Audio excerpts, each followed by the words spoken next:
क्या बोल रहा है?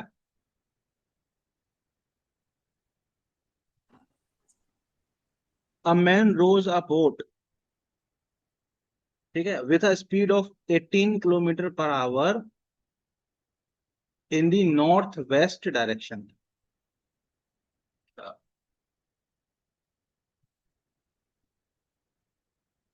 सबसे पहले तो आप एक्सिस बना लो। ये ईस्ट है, ये नॉर्थ है, ये वेस्ट है, ये साउथ है। सबसे पहला स्टेप, क्योंकि नॉर्थ वेस्ट बोला ना उसने, मतलब आपको पहले डिफाइन करना पड़ेगा डायग्राम। अब बोल रहा है कि नॉर्थ वेस्ट डायरेक्शन में जा रहा है, तो ये आपने नॉर्थ वेस्ट डायरेक्शन में बना दिया ये। ठीक है, ये आपने बना दिया। कितनी स्पीड है? v is equal to, v speed से जा रहा है, ठीक है, जहां v की वैल्यू आपको दी हुई है 18 किलोमीटर पर आवर। इसको आप 5 मीटर पर सेकंड भी कह सकते हो, कोई दिक्कत नहीं। ठीक है, अब क्या बोल रहा है? The shoreline makes an angle of 15 degree. The shoreline makes an angle of 15 degree south of west. अब शोर लाइन जो है वो 15 डिग्री साउथ ऑफ वेस्ट पे है, मतलब ये, एक minute, 15 degree south of west ऐसा है। ये डायग्राम बनाया था क्या आपने? ये आपका शोर लाइन है, ठीक है, ये 15 डिग्री बोल रहा है। और ये क्या था? नॉर्थ वेस्ट था, मतलब ये कितना था? 45 डिग्री। राइट। अब आपसे बोल रहा है obtain component of velocity of boat along shoreline and perpendicular to shoreline. बेटा शोर लाइन के परपेंडिकुलर भी निकालना है।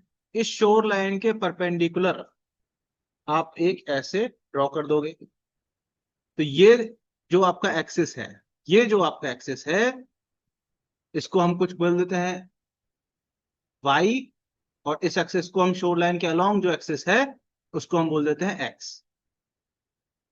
हमको इसके अलोंग कंपोनेंट निकालना है, ठीक है। अब बहुत ही सिंपल, ये 45 डिग्री है, तो ये 45 डिग्री है, तो ये पूरा एंगल कितना हो गया? 60 डिग्री। तो शोर लाइन के अलोंग कंपोनेंट कितना हो जाएगा बेटा? v cos 60 degree. और इस ब्लू वाली लाइन के अलोंग कंपोनेंट कितना हो जाएगा बेटा? v sin 60 degree. जिस साइड से एंगल बनाता है उसके अलोंग क्या होता है? कॉस। और जिसके उसके परपेंडिकुलर क्या होता है? साइन। तो ये कितना है? 5। अगर आपको किलोमीटर पर आवर में चाहिए तो 18 डाल दो v की जगह, मीटर पर सेकंड में चाहिए तो 15, 5 डाल दो। कितना हो जाएगा? 18 इंटू कॉस 60 की वैल्यू क्या है? हाफ। तो ये क्या हो जाएगा? 9 किलोमीटर पर आवर। और ये कितना आ जाएगा? 18 इंटू साइन 60 की वैल्यू √3/2, तो 9√3 kilometre per hour.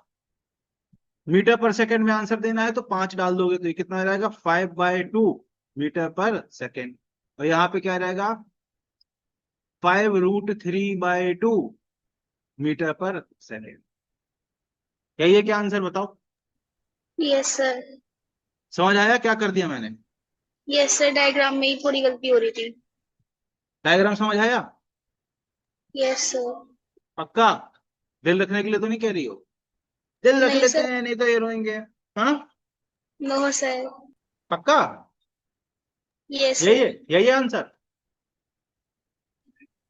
Yes sir. Answer यही दिया बुक में? Yes sir. और डाउट पूछो।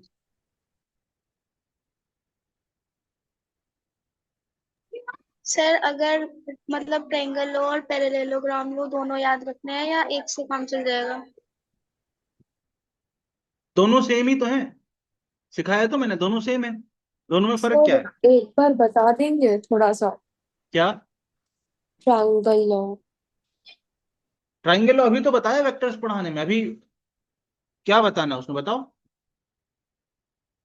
डाउट पूछो ना सर स्पेसिफिक। फॉर्मूला जो यूज होता है। अरे बेटा ट्राइंगल में तो कुछ है ही नहीं। देखो, ट्राइंगल लॉ क्या कहता है बेटा? एक वेक्टर आपने ये ले लिया, दूसरा आपने ये ले लिया, ठीक है, ये इसका क्या है? पहले वेक्टर का हेड है, और दे दूसरे वेक्टर का क्या है? टेल। दो वेक्टर्स को अगर आपने हेड टू टेल रखा हुआ है, इस वेक्टर को हम कह देते हैं ए वेक्टर, इसको हम कह देते हैं बी वेक्टर, तो पहले वाले वेक्टर के टेल से फाइनल वाले के हेड को मिला देंगे तो ये इसका क्या आ जाएगा, रिजल्टेंट आ जाएगा।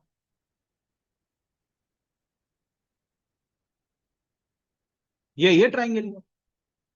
अब पैरेललोग्राम लॉ और ट्राइंगल लॉ क्या है, दोनों सेम है, दोनों सेम चीज है। कैसे सर बताओ कैसे, अरे समझाया तो था।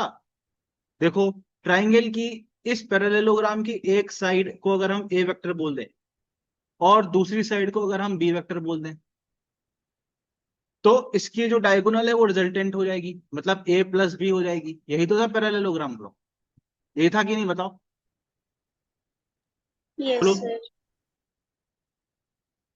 अब कैसे हो जाएगी ए प्लस बी, सर कैसे, हम कैसे मान लें। तो बेटा मैंने एक आपको कॉन्सेप्ट बताया था कि जो आपका वेक्टर होता है उसको आप कहीं भी उठा के रख सकते हो, तो ये आपका बी वेक्टर है कि नहीं बताओ। हाँ सर, इसको हम उठा के यहाँ रख देते हैं, देखो ट्राइंगल लॉ बन गया कि नहीं बन गया, देखो बन गया कि नहीं बन गया। ये आपका बी वेक्टर ये बन गया कि नहीं बन गया, बोलो। और सर ये देखो ये क्या है, ये पहले वाले का हेड है और ये दूसरे वाले का यही पॉइंट क्या है, टेल, तो हेड टू टेल रखा है। तो ट्राइंगल लॉ क्या कहता था, पहले वाले के टेल से फाइनल वाले के हेड को मिला दो तो रिजल्टेंट। तो ट्राइंगल लॉ और पैरेललोग्राम सेम नहीं है। फिर यस मैंने सर। क्या बताया था, इस, अब ये मान लेते हैं इनके बीच का, ए और बी के बीच का एंगल है थीटा, ठीक है, ये इसका ये एंगल क्या है, थीटा। तो आपको ये जो वेक्टर रिजल्टेंट आया है इसका मैग्नीट्यूड निकालना है, तो कैसे मिलता था, अंडर रूट ऑफ पहले बार ए का स्क्वायर प्लस बी का square plus 2 mod A mod B cos theta. ये जो रिजल्टेंट मिला है इसका मैग्नीट्यूड ये होता था, इसका डेरिवेशन मैंने कराया हुआ है, जाके देखो ना वेक्टर की क्लास। परपेंडिकुलर डाल के। फिर यस सर। मैंने सिखाया था, कुछ और भी सिखाया था, फिर मैंने बताया था कि ये वाला जो एंगल है इसको हम अल्फा कह देते हैं। तो यहां से हमने लिखना सिखाया था ना, टेन अल्फा कैसे लिखते थे, जिससे मेजर कर रहे हो उसको नीचे लिखो, तो मॉड ए को नीचे लिखो आप, और जिस, और दूसरा बचा हुआ वेक्टर को ऊपर नीचे लिख दो। सिखाया था कि नहीं। यहाँ पे साइन थीटा, नीचे कॉस यस सर। थीटा। तो ये हमको क्या मिल गया, ए के रिस्पेक्ट में रिजल्टेंट का डायरेक्शन मिल गया कि नहीं मिल गया, बोलो। Yes sir. अगर हम यहां पर इसी डायग्राम में अगर हम ये बोल दें कि ये एंगल हमारा बीटा है, तो यहां से हम टेन बीटा निकाल सकते हैं कि नहीं, कैसे, सर जिससे हम मेजर कर रहे हैं उसको नीचे लिखेंगे। इस बार हम किससे मेजर कर रहे हैं, बीटा को, बी से मेजर कर रहे हैं, उसको नीचे लिखा, बचा हुआ एंगल कहाँ, ऊपर नीचे लिखोगे, ऊपर आ जाएगा साइन थीटा, नीचे आ जाएगा कॉस थीटा।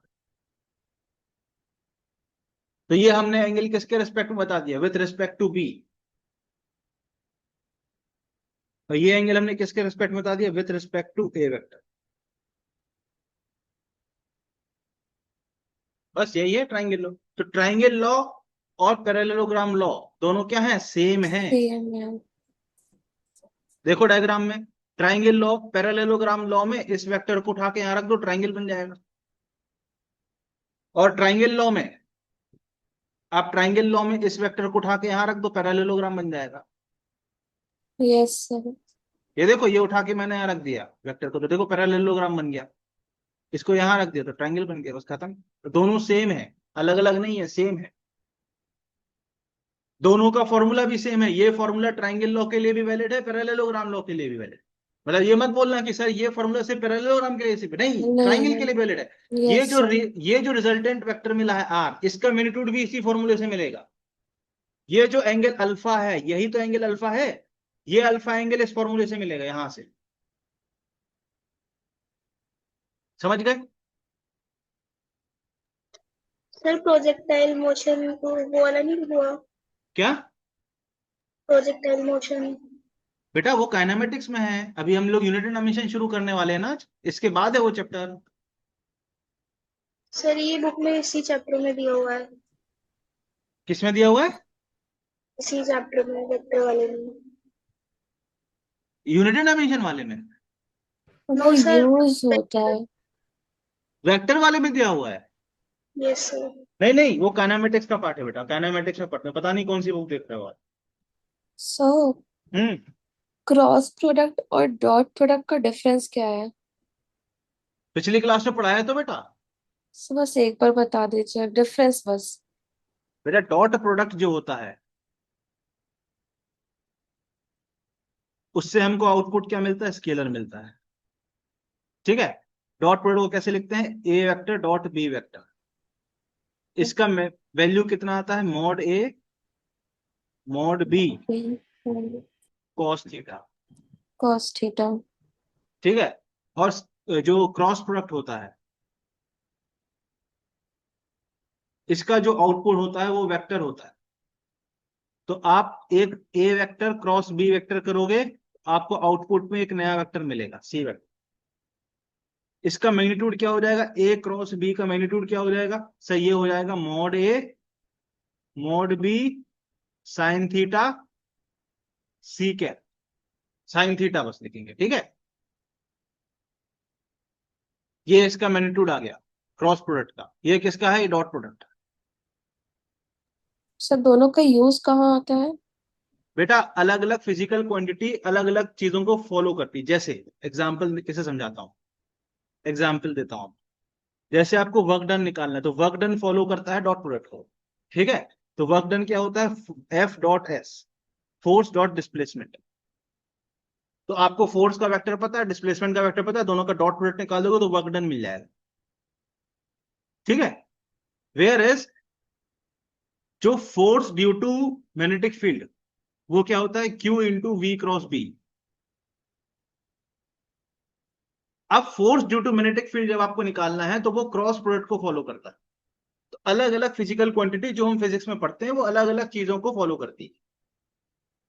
वो हम वहीं पे पढ़ेंगे उस टॉपिक। ठीक है, ये क्लास 12th में हम पढ़ते हैं ये टॉपिक।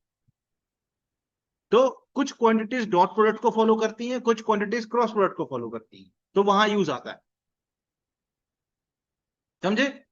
Yes sir. और कोई एग्जांपल आपको याद है जो डॉट प्रोडक्ट को फॉलो करता है, ये मैंने दे दिया। टॉर्क का भी है। हाँ, वेरी टॉर्क गुड। का भी है। टॉर्क जो होता है बेटा, टॉर्क वो क्या होता है, आर क्रॉस एफ। अब आर क्या है, एफ क्या है, जब हम पढ़ेंगे रोटेशन वोटेशन एनएलएम पे हम आएंगे तो हम देखेंगे वहां। पर टॉर्क क्या होता है, आर क्रॉस एफ। तो ये किसको फॉलो करता है, क्रॉस प्रोडक्ट को फॉलो करता है। ठीक है। Yes sir. आपको अगर निकालना है एंगुलर मोमेंटम तो वो क्या होता है, आर क्रॉस पी। ये भी किसको फॉलो करता है, क्रॉस प्रोडक्ट को। सही है। Yes sir.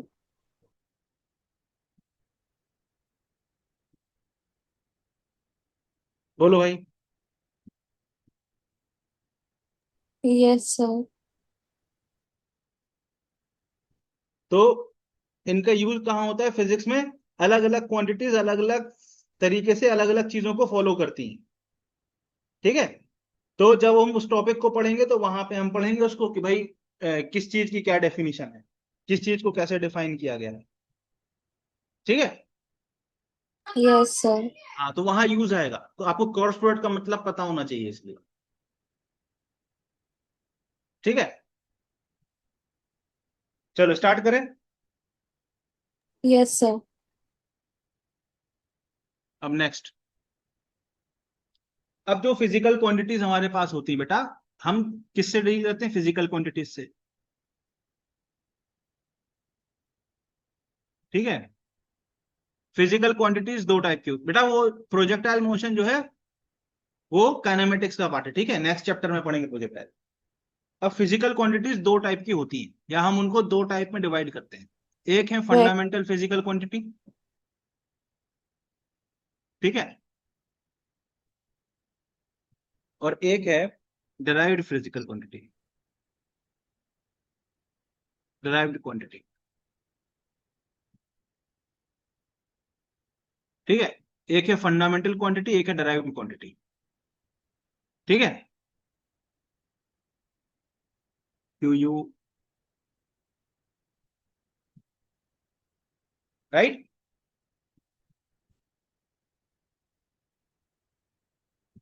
अब इन दोनों में क्या फर्क है, बताओ जरा।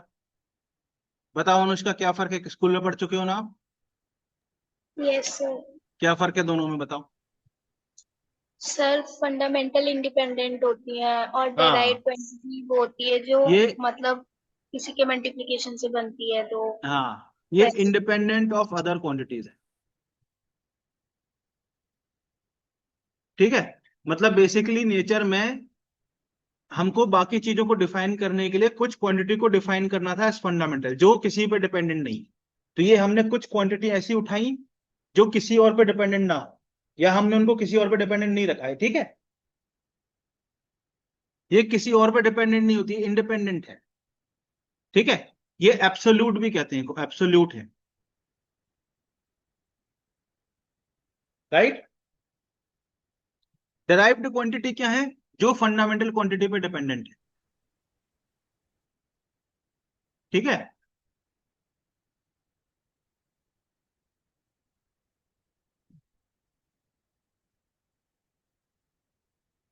अब इन दोनों का मतलब अभी अगली स्लाइड में आपको समझ में आ जाएगा। ठीक है, अब जो फंडामेंटल क्वांटिटीज है बेटा, फंडामेंटल क्वांटिटीज है वो 7 है। कितनी है बेटा? 7. फंडामेंटल 7 है। ठीक है, कौन कौन सी है बताओ? Mass, length, time, temperature, और amount of substance, luminous intensity और current. हाँ current वेरी गुड। मास, लेंथ, टाइम, temperature ठीक भी है, है. टेम्परेचर। ठीक है, नेक्स्ट था करंट। करंट कौन सा? इलेक्ट्रिक वाला। हीट करंट भी होता है वो नहीं। ठीक है, फिर अमाउंट ऑफ सब्सटेंस,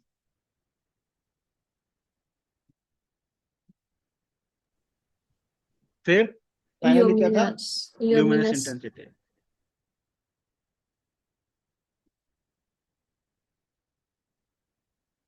ठीक है, अब जैसे मान लेते हैं, हमने बोला कि कोई एक बॉक्स है, मान लीजिए आपका बॉक्स है।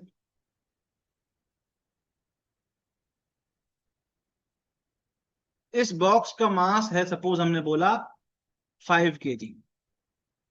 अब ये 5 kg ये अपने आप में एक इंडिपेंडेंट यूनिट है, एक इंडिपेंडेंट क्वांटिटी। 5 kg इसका मास है, ये किसी पे डिपेंड नहीं करता। हमने एक स्टैंडर्ड सेट कर रखा है। ठीक है, स्टैंडर्ड। वो स्टैंडर्ड कहाँ है? पेरिस में है। ठीक है, पेरिस में एक एक लेबोरेटरी है, एक उसको कहते हैं, वो क्या कहते हैं यार उसको, international unit of weights and measure करके एक लेबोरेटरी टाइप का एक एक ऑर्गेनाइजेशन है। उसके पास एक स्टैंडर्ड पत्थर रखा हुआ है, सोने का पत्थर है शायद, नहीं प्लेटिनम का है। ठीक है, प्लेटिनम का एक रॉक टाइप का एक एक ब्रिक रखी हुई है प्लेटिनम की।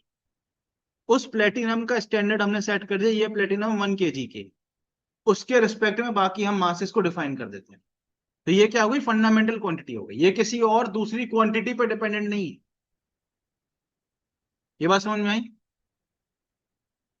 अब मान लेते हैं हमने क्या बोला, अब हमने सेकंड केस में बोला कि ये एक बॉय है, और ये बॉय कुछ v स्पीड से लेट से चल रहा है। तो आप इसकी स्पीड कैसे डिफाइन करोगे? सर स्पीड डिफाइन होती है कितना डिस्टेंस उसने कवर किया, कितने टाइम में कवर किया, यही होती है कि नहीं बताओ? हाँ बिल्कुल सही सर, यही होती है।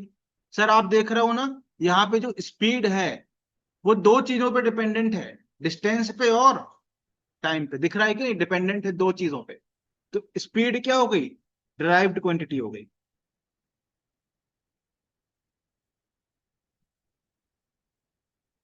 यहां पर ध्यान से अगर आप देखो तो ये डिस्टेंस क्या है? एक फंडामेंटल क्वांटिटी है।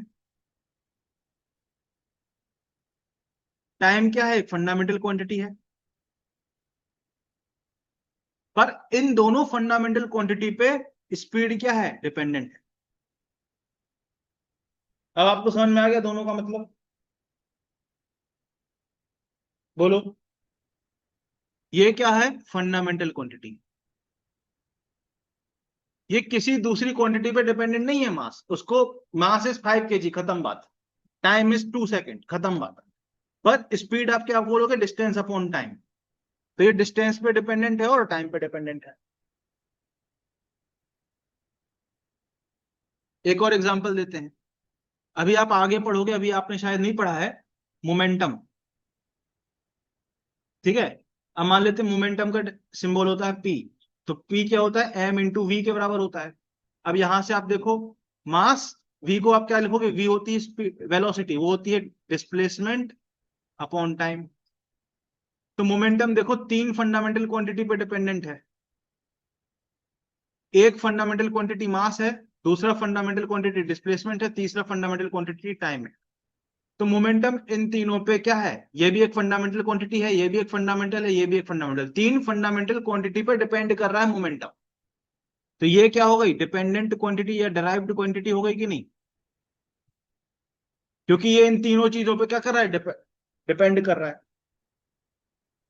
बोलो भाई, बोलो भाई। Yes sir.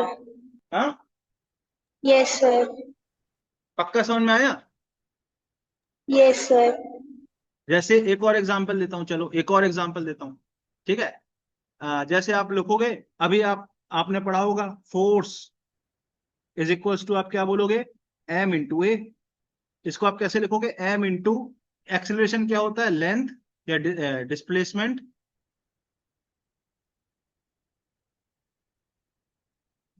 अपॉन टाइम का स्क्वायर, यही होता है फोर्स या एक्सेलरेशन। ठीक है, अभी एक्सेलरेशन यही होता है, डिस्प्लेसमेंट अपॉन टाइम का स्क्वायर। अब यहां पर आप देखो, ये एक फंडामेंटल क्वांटिटी है, डिस्प्लेसमेंट या डिस्टेंस एक फंडामेंटल क्वांटिटी है, टाइम भी एक फंडामेंटल क्वांटिटी है। तो आप देखो फोर्स जो है वो तीन चीजों पे डिपेंडेंट है, तो ये क्या हो गई, डिराइव्ड क्वांटिटी हो गई कि नहीं। बोलो भाई, बोलो भाई, यस बोलो। सर। हाँ, यस सर, क्लियर है। क्लियर है, अनुष्का हाँ। क्लियर है। Yes sir. अच्छा, अब एक बात आई कि ये फंडामेंटल क्वांटिटी सात डिफाइन की गई। अब एक कुछ बच्चे सवाल पूछते हैं, सर यही क्यों डिफाइन की, कुछ बच्चे पूछते हैं सवाल, सर यही क्यों की डिफाइन। क्योंकि इसका कोई आंसर है नहीं बेटा। वैज्ञानिकों को इस नेचर को डिफाइन करने के लिए, मेजर करने के लिए किसी को फंडामेंटल बनाना था, तो उन्होंने इन सात को बना दिया। यही क्यों कि इसका कोई लॉजिक नहीं है, इसका ये लॉजिक है कि भैया उनको किसी को करना था डिफाइन, तो उन्होंने इसको कर दिया। बात समझ में आ रहा है, बात समझ में आ रहा यस यस सर। सर। है ना। भाई उनको क्या है, फोर्स को, भाई हमने, न्यूटन ने और जितने भी वैज्ञानिक थे, उनको फोर्स को डिफाइन करना था, स्पीड को डिफाइन करना था, मोमेंटम को डिफाइन करना था, बहुत सारी क्वांटिटी को डिफाइन करना था, नेचर को डिफाइन, नेचर को स्टडी करने के लिए। उन क्वांटिटी को स्टडी करने के लिए या उन क्वांटिटी को डिफाइन करने के लिए उनको कुछ स्टैंडर्ड्स बनाने थे। तो उन्होंने इन सात स्टैंडर्ड को चुन लिया कि भैया हम इन सात को स्टैंडर्ड बना देंगे। ठीक है, इन सात के फॉर्म में, इन सात क्वांटिटी के टर्म्स में बाकी सबको हम डिफाइन कर देंगे। ठीक है, बोलो भाई, बोलो भाई। Yes sir. फिर एक और प्रॉब्लम आई, अभी प्रॉब्लम खत्म नहीं हुई। अब प्रॉब्लम ये आई, साइंटिस्टों के बीच में लड़ाई हो गई। सही में लड़ाई हो गई। क्या लड़ाई हुई, भाई एक साइंटिस्ट ने बोला, एक साइंटिस्ट ने बोला, क्या बोला, एक साइंटिस्ट ने बोला मैं जो लेंथ है ना, मैं किलोमीटर में नापूंगा। एक ने बोला मैं मीटर में नापूंगा। एक ने बोला मैं फुट में नापूंगा। एक ने बोला मैं इंच में नापूंगा। एक और साइंटिस्ट था, वो कुछ और ले आया। अब कोई किलोमीटर में नाप रहा, कोई मीटर में नाप रहा, कोई फुट में नाप रहा, कोई इंच में नाप रहा। तो भैया जो वैल्यूज हैं उनको मेजर करना डिफिकल्ट हो गया, क्योंकि हर कोई अलग अलग यूनिट में नाप रहा है।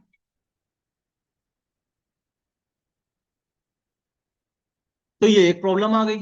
तो साइंटिस्ट ने क्या किया, इस प्रॉब्लम को सॉल्व करने के लिए भी एक यूनिट को एसआई यूनिट के टर्म्स में सेट कर दिया कि भैया हम मास की एसआई यूनिट केजी को रख देते हैं, लेंथ की एसआई यूनिट मीटर को रख देते हैं, टाइम की एसआई यूनिट सेकंड को रख देते हैं, टेम्परेचर की केल्विन को रख देते हैं, इसकी एम्पियर को रख देते हैं, इसकी हम मोल को रख देते हैं। और इसको हम यूनिवर्सल रेशियो कैंडला को रख देते। और इन सारी यूनिट्स को इन्होंने क्या किया, एक स्टैंडर्ड के फॉर्म में क्या कर दिया, डिफाइन कर दिया। जैसे मैंने आपको बताया ना कि एक पेरिस में एक लेबोरेटरी है, उसमें एक प्लेटिनम का ब्लॉक रखा हुआ है, उस ब्लॉक के मास को डिफाइन कर दिया 1 kg। ठीक है। अब जैसे मान लो मुझे फिजा का मास नापना है, तो मैं क्या करूंगा, फिजा को कंपेयर करूंगा किससे, उस प्लेटिनम के ब्लॉक से। और मान लेते हैं उस प्लेटिनम के 40 ब्लॉक्स के बराबर, 40 ब्लॉक्स के इक्विवेलेंट फिजा का मास है। तो फिजा का मास क्या कह दूंगा मैं, 40 kg कह दूंगा, क्योंकि मैंने उस प्लेटिनम के ब्लॉक को डिफाइन कर रखा है कि ये 1 kg का है। तो उसके रिस्पेक्ट में फिजा 40 गुना भारी है, तो फिजा 40 kg की होगी। समझे बात? यस मान सर। लो मुझे शब्दिता का, मान लो मैंने 1 मीटर स्केल रखी, वही जो लेबोरेटरी है ना पेरिस में है वो लेबोरेटरी, उसमें एक स्केल रखी हुई है प्लेटिनम की। प्लेटिनम की क्यों रखी है, क्योंकि प्लेटिनम में ना रस्ट नहीं लगता, तो उसकी प्रॉपर्टी आसानी से चेंज नहीं होती, इनर्ट मटेरियल है। ठीक है। तो साइंटिस्टों ने क्या किया, एक स्केल बनाई प्लेटिनम की, और वो स्केल कहाँ रखी है, पेरिस में रखी है। ठीक है। उस स्केल की लेंथ को उन्होंने बोल दिया ये 1 मीटर है। ये हमने स्टैंडर्ड डिफाइन कर दिया कि ये प्लेटिनम की जो स्केल है जो पेरिस में रखी है, इसकी लेंथ 1 मीटर है। अब मुझे अनुष्का की हाइट नापना है। ठीक है। अब मुझे अनुष्का की हाइट नापना है। सपोज मैं क्या करूंगा, मैं अनुष्का को बुलाऊंगा अपने पास, मैं बोलूंगा इधर आओ अनुष्का, तो अनुष्का इधर आए, मेरे पास आएगी। मैं उसको ऐसा खड़ा कर दूं, ये मैंने अनुष्का को खड़ा कर दिया, ये अनुष्का है।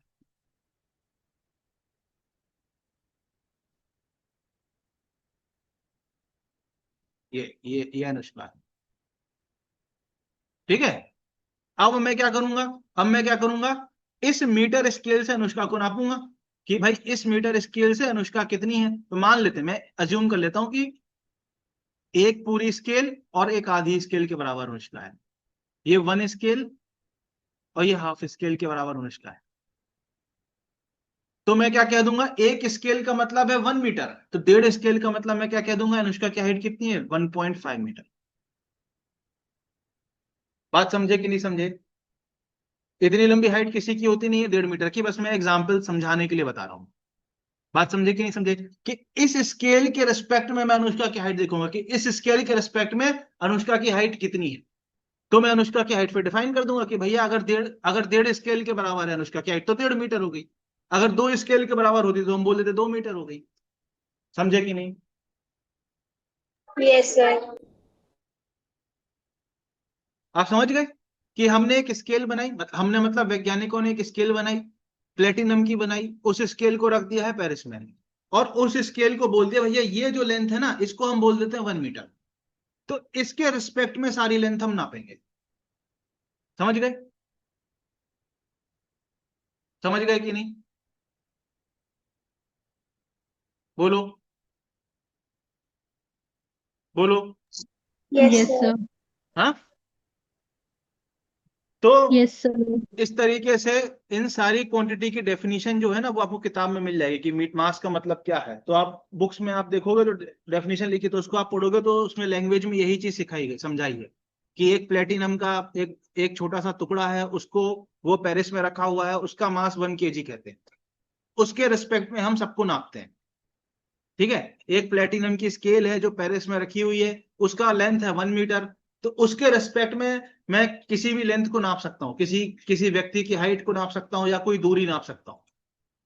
समझे कि नहीं? है ना? जैसे मान लेते हैं ये, सपोज हमारे सामने साथ कौन बैठा है, और शब्दिता, ये शब्दिता का घर है। ठीक है। ये शब्दिता का जो मोहल्ला है, उसमें एक शॉप है। ठीक। अब मैं क्या करूंगा, मुझे जानना है कि शब्दिता के घर से, ये शब्दिता का होम है, ठीक है, शब्दिता के घर से ये शॉप कितनी दूरी है। तो मैं क्या करूंगा, ये वाली जो स्केल है इसको इसके बीच में रखूंगा और नाप लूंगा कितने बार ये स्केल आ रही है। सपोज ये स्केल कितने बार आई, 100 बार आ गई। कितने बार आ गई, 100 टाइम्स आ गई। तो मैं क्या कह दूंगा, इसके बीच का डिस्टेंस कितना हो गया, 100 मीटर। क्यों? क्योंकि हमने डिफाइन कर दिया है कि एक स्केल का लेंथ 1 मीटर है। तो अगर 100 बार वो स्केल आ गई, 100 और शब्दिता के घर के बीच में, तो हम ये कह देंगे शब्दिता का घर और शॉप के बीच का डिस्टेंस 100 मीटर हो गया। तो हमने क्या किया, इस स्केल के रिस्पेक्ट में नापा कि इनके बीच की दूरी कितनी है, तो हमने उसके हिसाब से फिर डिफाइन कर दी ये 100 मीटर है। समझ गए कि नहीं? समझ गए कि नहीं? बोलो यस भाई। सर। हाँ, यस सर। पक्का? Yes sir. 100%? Yes sir. चलो, अब क्या हुआ, फिर हमने क्या कर दिया, हमने दो चीजें डिफाइन कर दी। क्या कर दी? हमने एक तो फंडामेंटल क्वांटिटी डिफाइन कर दी, क्योंकि उसके रिस्पेक्ट में या उसके टर्म्स में बाकी चीजों को हम डिफाइन कर पाएंगे पूरी फिजिक्स में। और उन फंडामेंटल क्वांटिटी की भी यूनिट डिफाइन कर दी कि ये जो रेड में लिखा हुआ है वो क्या है, सब एसआई यूनिट है। क्या है वो बेटा? एसआई यूनिट, जिसमें लड़ाई ना हो, है ना, जिसमें ये ना हो कि फिजा बोलेगी मैं तो भाई, मैं तो लेंथ जो है भाई साहब, मैं लेंथ किलोमीटर में नापूंगी, और मैं बोलूंगा मैं मीटर में नापूंगा, फिर शब्दिता बोलेगी फुट में नापूंगी मैं, तो आपस में लड़ाई हो जाएगी, क्योंकि सब लोग अलग अलग यूनिट का यूज करेंगे, तो फिर हम एक दूसरे से हमारी वैल्यूज और कैलकुलेशन मैच नहीं करेगी। तो चूंकि हमारी वैल्यूज और कैलकुलेशन मैच करे, तो हमने क्या कर दिया, ऐसा यूनिट को भी डिफाइन कर दिया कि भैया सभी लोग केजी में नापेंगे मास को, सभी लोग लेंथ को मीटर में नापेंगे, सभी लोग टाइम को सेकंड में नापेंगे, सभी लोग टेम्परेचर को केल्विन में नापेंगे। तो क्या होगा, यूनिफॉर्मिटी आ जाएगी, यूनिफॉर्मिटी आ जाएगी। तो ऐसा यूनिट का पर्पस क्या है बेटा? SI unit. एसआई यूनिट, ऐसा यूनिट को डिफाइन करने का पर्पस क्या है बेटा? To bring uniformity in measurement and calculations. सभी लोग एक जैसी कैलकुलेशन करें, सभी लोग एक दूसरे की कैलकुलेशन को समझ सकें, सभी लोग एक दूसरे के मेजरमेंट को समझ सकें, इसलिए हमने ऐसा यूनिट डिफाइन किया। हमने मतलब साइंटिस्ट लोगों ने, वैज्ञानिकों ने ऐसा यूनिट डिफाइन की। समझ आया कि नहीं आया? ये पूछेगा नहीं कोई, पर मैं समझाने के लिए आपको बता रहा हूं। बोलो भाई, बोलो भाई, बोलो भाई। Yes sir. हाँ, यस बोलो सर। बोलो बोलो बोलो बोलो बोलो। ठीक है, तो आपका जो एसआई सिस्टम है, उसमें मास को किस में लेते हैं अपन लोग? केजी में। ठीक है, लेंथ को किस में लेते हैं? मीटर में। और टाइम को किस में लेते हैं? सेकंड में। ठीक, बाकी जो क्वांटिटीज हैं उनका भी मैंने लिख दिया रेड कलर से, केल्विन, एम्पियर, कैंडला, मोल। ठीक है, ये तीन मेनली ज्यादातर यूज होते हैं। ठीक है, एक और मेजरमेंट का सिस्टम है, वो है सीजीएस। सीजीएस मतलब सेंटीमीटर ग्राम सेकंड, नाम के अंदर ही है। मतलब मास किस में लेंगे? ग्राम में। लेंथ किस में लेंगे? सेंटीमीटर में। और टाइम सेकंड में। तो ये क्या हो जाएगा? सीजीएस यूनिट हो जाएगा। बोलो भाई, बोलो भाई, बोलो भाई। Yes sir. ये बात, ये लॉजिक समझ में आया कि नहीं आया? Yes sir. हाँ, यस सर। हाँ श्योर? सर। Sure sir.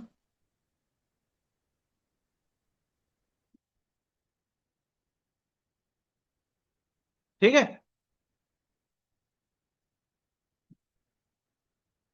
अब इन दोनों को आप इंटर कन्वर्टेबल, इन दोनों को आप एक दूसरे में इंटर कन्वर्ट भी कर सकते हो। ठीक है, कैसे? एक क्वेश्चन से मैं बताता हूं। ठीक है, अगर न्यूटन, ये अभी हम देखेंगे, न्यूटन को डिफाइन किया हुआ है केजी मीटर पर सेकंड स्क्वायर। ठीक है, या उसके पहले एक और चीज हमको सिखाना है।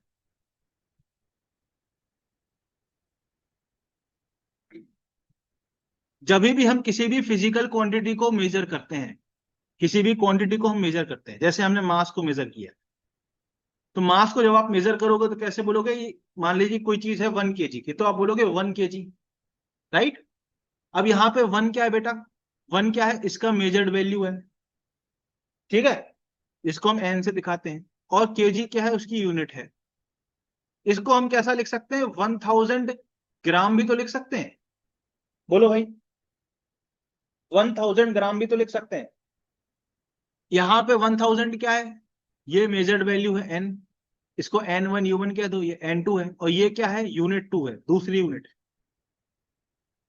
तो यहां पे आप देख रहे हो पहली यूनिट, मतलब पहली यूनिट की मेजर्ड वैल्यू इंटू यूनिट, ये दूसरी यूनिट की मेजर्ड वैल्यू इंटू उसका यूनिट होता है। इस तरीके से आप एक को दूसरे में कन्वर्ट कर सकते हो। ये बात समझ में आई कि नहीं आई? बोलो भाई। सर यस नहीं समझ सर। में आई, नहीं समझ में आई। एक एग्जांपल देता हूं, ठीक है। मान लेते हैं आपका लेंथ, आपने दो पॉइंट के बीच का लेंथ को आपने मेजर किया 10 मीटर, ठीक है। आपने क्या मेजर किया बेटा, 10 मीटर मेजर किया। अब आपको इसको सेंटीमीटर में ले जाना है। आपको पता है N1 U1 N2 U2 से क्या, सर 1 मीटर की वैल्यू क्या होती है, 100 सेंटीमीटर होती है। तो यहां पे मीटर की जगह आप 100 सेंटीमीटर पुट कर सकते हो कि नहीं, इस मीटर की जगह। तो ये हमारे पास क्या हो जाएगा, 1000 सेंटीमीटर हो जाएगा कि नहीं। तो ये पहली यूनिट का मेजर्ड वैल्यू है, ये N1 है, ये U1 है। जब हमने यूनिट चेंज कर दी, U2 में गए, तो आप देखो N2 भी चेंज हो गया। अगर हमने यूनिट छोटी कर दी तो उसके प्रोपोर्शनल में जो मेजर्ड वैल्यू बढ़ गई। सेंटीमीटर छोटी यूनिट है एज कंपेयर टू मीटर, तो हम जब बड़ी यूनिट में नापेंगे तो ये हमारा जो मेजर्ड वैल्यू कम आएगा, और जब हम छोटी यूनिट में नापेंगे तो मेजर्ड वैल्यू ज्यादा आएगा। ये बात समझे कि नहीं, बोलो बोलो। Yes sir. Yes, अब इस sir. लॉजिक का यूज करके हम एक सिस्टम ऑफ यूनिट से दूसरे सिस्टम ऑफ यूनिट में भी जा सकते हैं, ठीक है। जैसे अगर मैं आपको एक क्वेश्चन बताऊं, न्यूटन को हम कैसे डिफाइन कर रहे हैं, KG meter per second square. ये क्या है, एसआई सिस्टम। कौन सा सिस्टम है ये, एसआई सिस्टम। आपको दिख रहा है एसआई यूनिट है ये सारी की सारी। हाँ सर बिल्कुल। अब मैं आपसे बोलूं, इसको आपको कन्वर्ट करना है, किसको, 1 न्यूटन इज इक्वल टू 1 ये, तो आपको इसको सीजीएस में कन्वर्ट करना है, ठीक है। सीजीएस में कन्वर्ट करना है। कैसे कन्वर्ट करोगे, sir 1 newton is equal to क्या है, 1 KG meter per second square. अब आप इसको कैसे लिखोगे, सर 1 केजी कितना होता है, 1000 ग्राम होता है। अब आपको सीजीएस में क्या होता है, यूनिट मास का क्या चाहिए, ग्राम चाहिए, तो केजी की जगह आप क्या डाल दोगे, 1000 डाल दोगे कि नहीं, 1000 ग्राम लिख दोगे कि नहीं। हाँ सर। फिर ये क्या है, मीटर, यहाँ पे लेंथ किसमें चाहिए, सेंटीमीटर में। तो 1 मीटर की वैल्यू क्या होती है, 1000 सेंटीमीटर होती है। तो यहाँ पे आप मीटर की जगह 100 सॉरी 1 मीटर की वैल्यू 100 सेंटीमीटर होती है, तो आप मीटर की जगह पे क्या लिख दोगे, 100 सेंटीमीटर लिख दोगे कि नहीं। केजी की जगह ये लिखा, मीटर की जगह ये लिखा। और दोनों ही यूनिट में सेकंड है, यहां भी टाइम सेकंड में है, ऐसा यूनिट में भी टाइम सेकंड में, तो उसको हम छेड़ेंगे नहीं, उसको ऐसे ही रहने देंगे। क्या आपको दिख रहा है, ये 10 की पावर 5 ग्राम सेंटीमीटर पर सेकंड स्क्वायर हो गया। इसी को हम क्या कह देते हैं, इसी का दूसरा नाम हम डाइन लिख देते हैं, क्या लिख देते हैं, डाइन। तो आपने कभी सुना होगा 1 न्यूटन इक्वल टू 10 की पावर 5 डाइन, यही होता है। बोलो।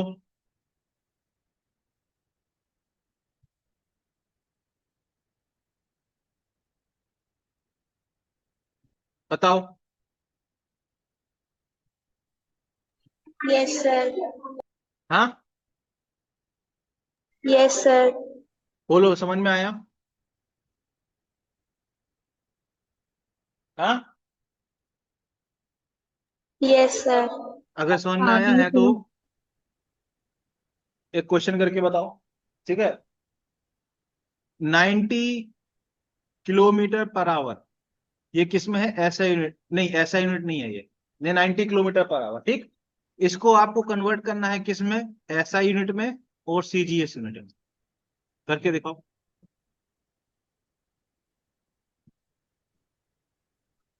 करो।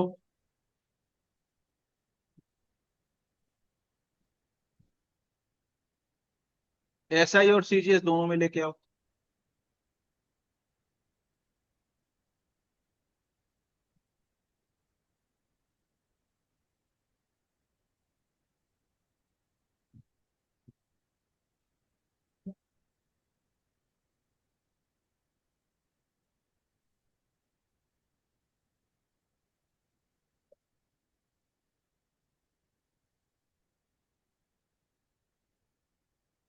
ठीक है, सीजीएस के नाम में ही छुपा हुआ है सेंटीमीटर ग्राम सेकंड। ऐसे यूनिट में क्या होता है, मीटर केजी सेकंड। तो आपको सबसे पहले एसआई में लेके आना है, ठीक है। तो 90 किलोमीटर पर आवर,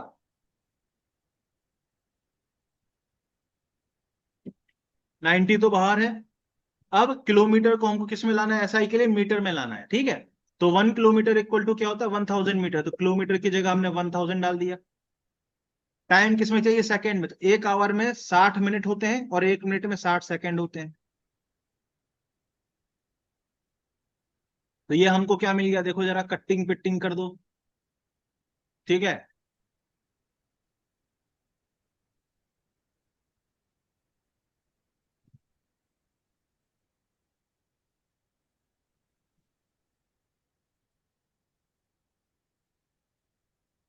क्या 25 आ रहा है क्या, देखना जरा,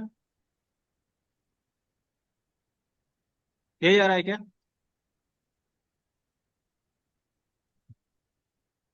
हमने क्या किया, बाहर वाले नंबर को एज इट इज रखा है, सिर्फ किलोमीटर की जगह जो यूनिट चाहिए वो यूनिट का इक्विवेलेंट रख दिया, और आवर की जगह सेकंड चाहिए तो सेकंड इक्विवेलेंट रख दिया।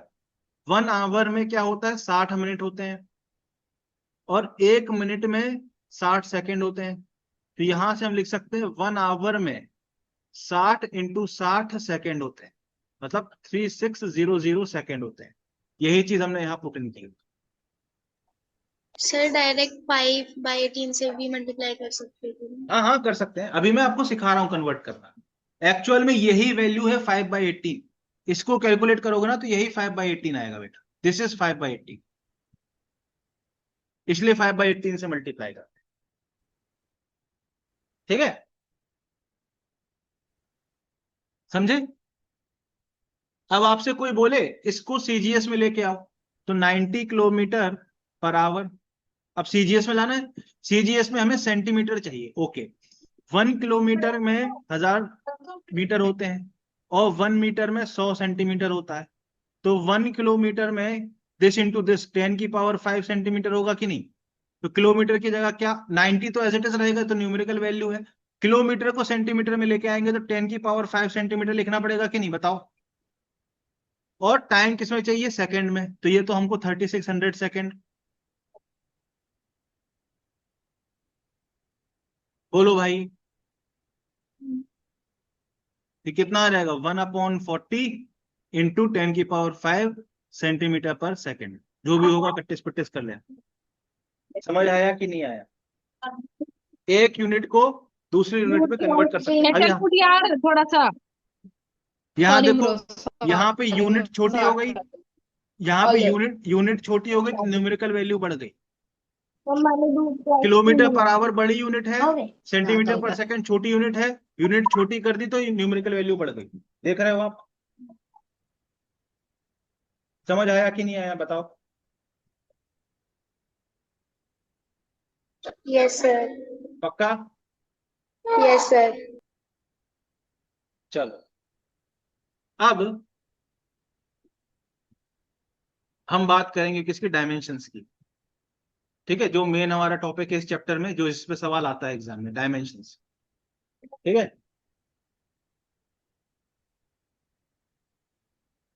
Dimensions and dimensional formula. हाँ बेटा। ए बेटा वो बंद करो माइक अपना, किसके यहाँ से हाँ आवाज आ रही है। देखते हैं।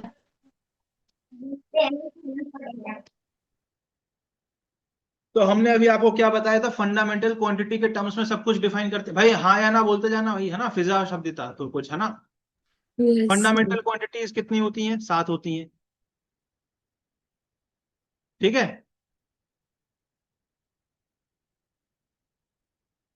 कौन कौन सी होती हैं सर, सबसे पहले तो मास, फिर लेंथ, फिर तीसरा टाइम, चौथा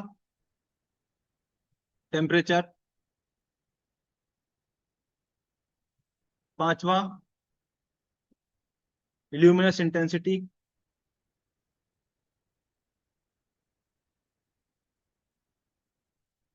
छठवा इलेक्ट्रिक करंट,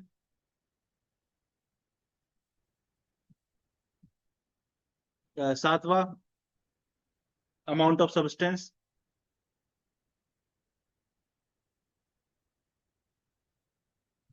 ठीक है, ये होता है। अब हमने क्या किया, डायमेंशन निकालने के लिए इन सबको एक सिंबल दे दिया। मास को हमने कैपिटल एम सिंबल दे दिया, लेंथ को हमने एल दे दिया, टाइम को हमने कैपिटल टी सिंबल दे दिया, टेम्परेचर को के सिंबल दे दिया, ठीक है, इलेक्ट्रिक करंट को ए सिंबल दे दिया, अमाउंट ऑफ सब्सटेंस को एमओएल ही लिखा, ठीक है। इल्यूमिनेट इंटेंसिटी को कोई सिंबल वैसे दिया नहीं क्योंकि इसका ज्यादा यूज होता नहीं। तो हमने क्या किया, हर एक फिजिकल क्वांटिटी को एक एक सिंबल दे दिया। ये बात समझ आई कि नहीं आई? बोलो भाई। हाँ सर, बिल्कुल समझ में आ गया। Yes, sir. अब इसका फायदा क्या है सर, ये बताओ। जैसे मान लो आपको एरिया का डायमेंशन फॉर्मूला निकालना है, ठीक है। डायमेंशन फॉर्मूला का सिंबल क्या है, बॉक्स के अंदर लिख देते हो, मतलब डायमेंशन फॉर्मूला, ठीक है। एरिया का निकालना, तो सर एरिया क्या होता है? Sir this is area, A into B. Area क्या होता है सर? एरिया होता है लेंथ, मतलब ए क्या है, ए इंटू, मतलब एरिया क्या होगा, ए इंटू बी। तो एरिया का डायमेंशन फॉर्मूला आपको निकालना होगा।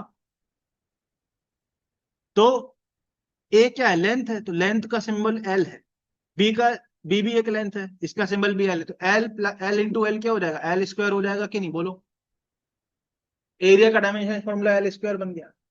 तो आप देख रहे हो, हमने ये 7 क्वांटिटीज का सिंबल डिफाइन किया, उससे एक नई क्वांटिटी एरिया को हमने डिफाइन कर दिया। ये बात समझ में आया कि नहीं आया? जैसे आपको वॉल्यूम को डिफाइन करना, वॉल्यूम का आपको निकालना है, तो वॉल्यूम क्या होता है? वॉल्यूम क्या होता है? एक क्यूब का वॉल्यूम क्या होगा? एक क्यूब का वॉल्यूम क्या होता है? A into B into H. Volume यही तो होता है ना? Base into width into height. तो वॉल्यूम यस का सर। आपको डायमेंशनल फॉर्मूला लिखना होगा, तो क्या करोगे, ए क्या है, लेंथ है, तो ए का डायमेंशनल फॉर्मूला एल। बी क्या है, लेंथ है, बी का डायमेंशनल फॉर्मूला भी एल। एच क्या है, लेंथ है, उसका डायमेंशनल फॉर्मूला भी एल। तो इसका डायमेंशनल फॉर्मूला क्या हो जाएगा, एल क्यूब हो जाएगा।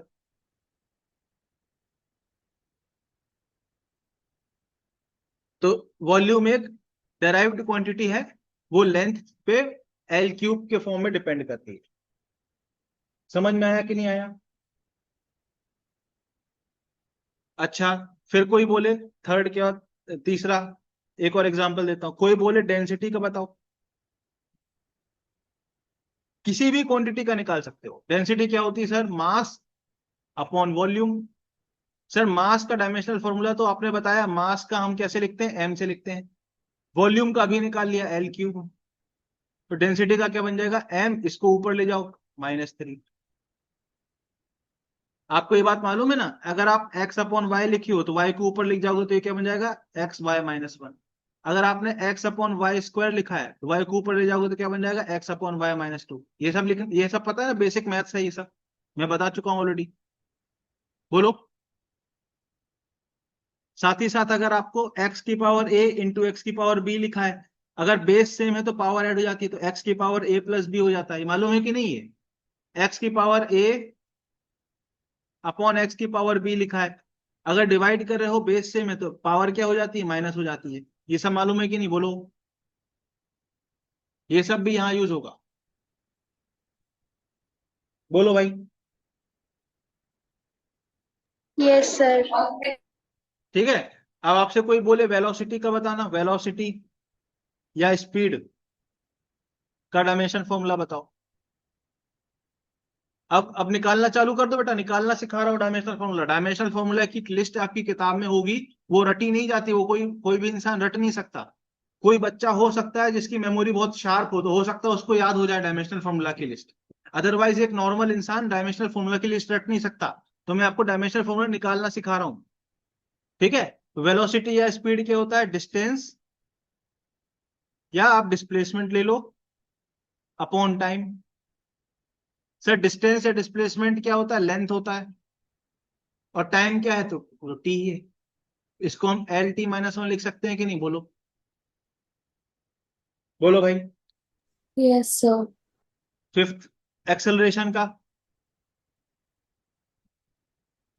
निकालो। कैसे होता है? Change in velocity. क्या होता है एक्सेलरेशन? क्या होता है?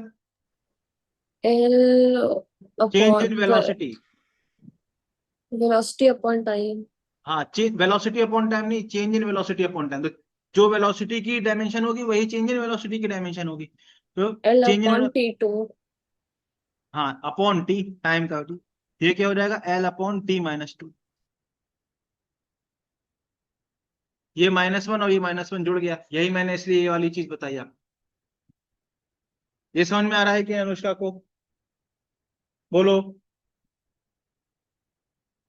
बोलो अनुष्का, यस सर। ये समझ में आ रहा है कि नहीं? सर आ रहा है। पक्का? Yes sir. अगर आपको मोमेंटम का निकालना है तो क्या होता है? मोमेंटम क्या होता है? मास इंटू वेलोसिटी। अब यस सर। मास का डायमेंशन क्या होता है? एम।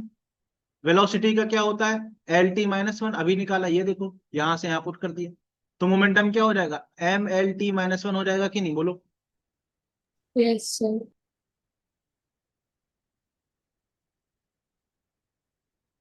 सेवेंथ, फोर्स का निकालना है, फोर्स का निकालो। सर फोर्स होता है मास इंटू एक्सेलरेशन। मास का MLT डायमेंशन तो एम है, minus 2. और एक्सेलरेशन का भी ऊपर निकाला, LT-2। क्या हो जाएगा? MLT-2।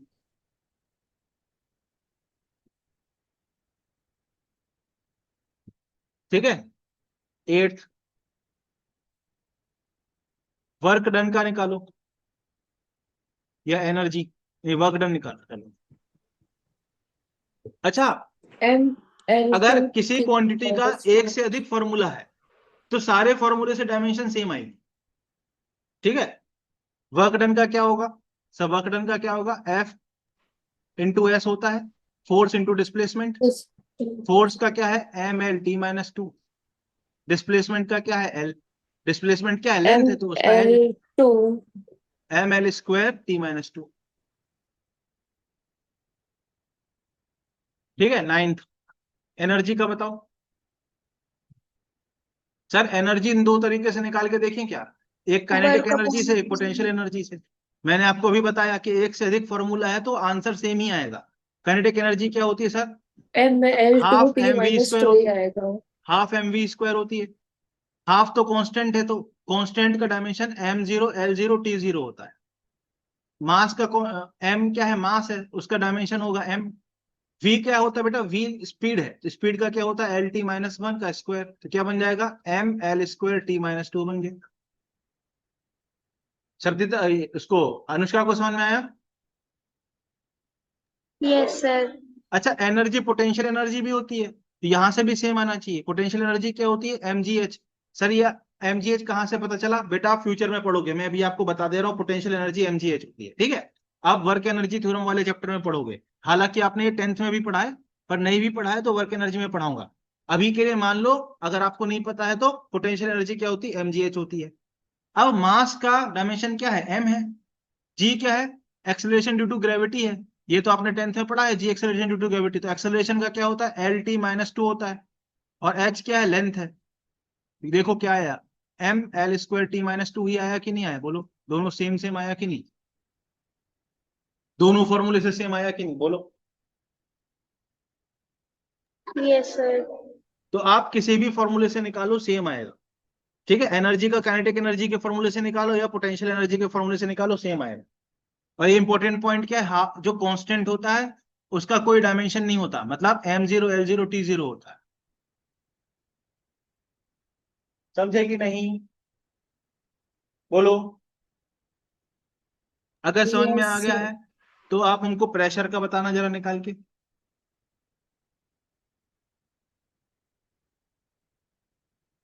अगर अनुष्का को नहीं पता प्रेशर क्या होता है, प्रेशर होता है फोर्स पर यूनिट एरिया, मतलब force upon area. So ML minus 1 T minus 2. हाँ, देखते हैं फोर्स क्या होता है? MLT-2 होता है।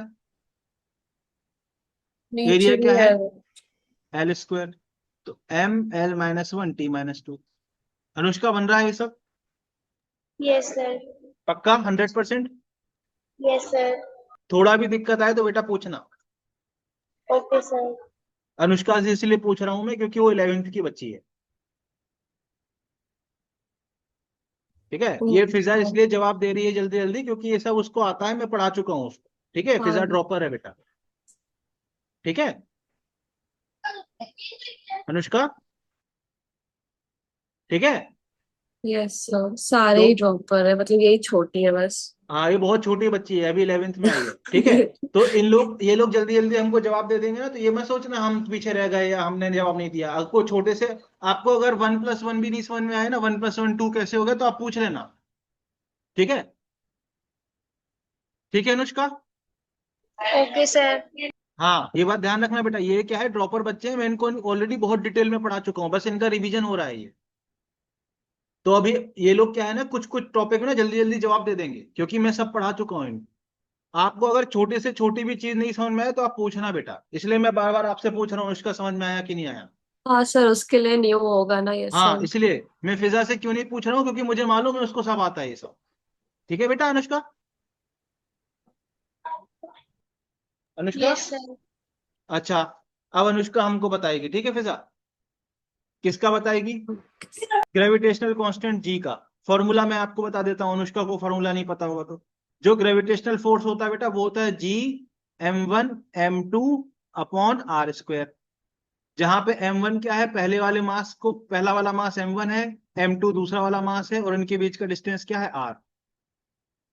ठीक है, तो आपको ये g जो है ना, इसका आपको बताना है क्या डायमेंशनल फॉर्मूला होगा, बताओ जरा। सर MLT-2 को मल्टीप्लाई करेंगे एल स्क्वायर से, फिर नीचे एम स्क्वायर। वेरी गुड, शाबाश, वेरी गुड बेटा, वेरी गुड। पहले आप क्या लिख लोगे, जी का फॉर्मूला लिख लोगे। तो आप पहले FG r² upon m1 m2 कर लो। अब इसमें सारे डायमेंशन, अब जी का डायमेंशन निकालना है तो सारे डायमेंशंस को पुट कर दो।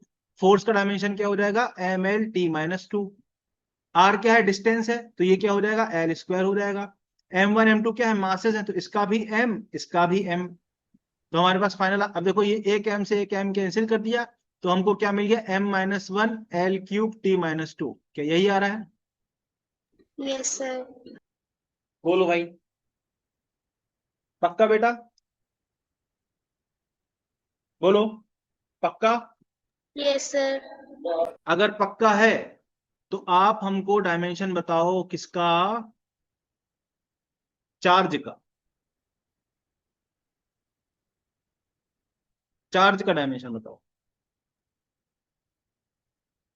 फिजा भी बताएगी।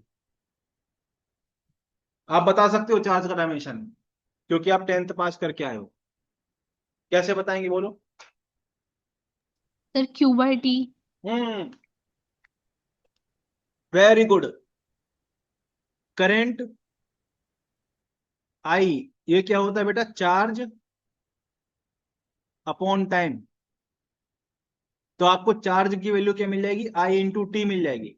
तो चार्ज का डायमेंशन बताना है तो आपको क्या करना पड़ेगा, I का डायमेंशन मल्टीप्लाई बाय T का डायमेंशन।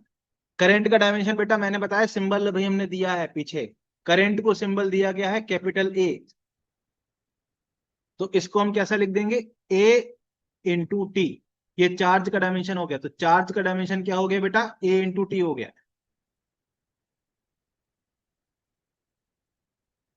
ये चार्ज का डायमेंशन आ गया, देख लो भाई।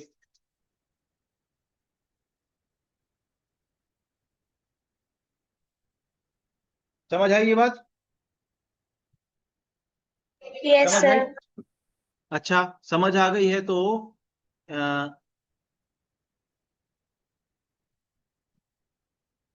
एप्सिलॉन नॉट का डायमेंशन बता दो। फिजा, आप भी बताओ एप्सिलॉन नॉट का निकाल के। ये बच्ची छोटी है, इसको नहीं पता होगा तो अपन बता देते हैं। इलेक्ट्रिक फोर्स, जब दो चार्जेस होते हैं ना बेटा, Q1 Q2, और वो एक दूसरे से r डिस्टेंस पे रखे होते हैं, तो उनके बीच का इलेक्ट्रिक फोर्स होता है 1/4πε0 Q1 Q2 whole upon r²। ये फॉर्मूला है बेटा, इस फॉर्मूले का यूज करके एप्सिलॉन नॉट का डायमेंशन निकालो। फिजा को तो पता है ये फॉर्मूला, आपको नहीं पता होगा इसलिए मैंने बता दिया। Q1 Q2 क्या है बेटा, चार्जेस हैं। दो चार्जेस जब r दूरी पे रखे होते हैं तो ये फोर्स लगता है उनके बीच। ये सब आप 12th में पढ़ोगे, बस मैं डायमेंशन बताने के लिए, डायमेंशन सिखाने के लिए आपको बता रहा हूँ यहाँ फॉर्मूला, ठीक है। जब आप धीरे धीरे फिजिक्स पढ़ोगे तो आप ये सब फॉर्मूले पढ़ लोगे, तो आपको फिर कोई भी क्वांटिटी का डायमेंशन खुद से बता पाओगे, ठीक है।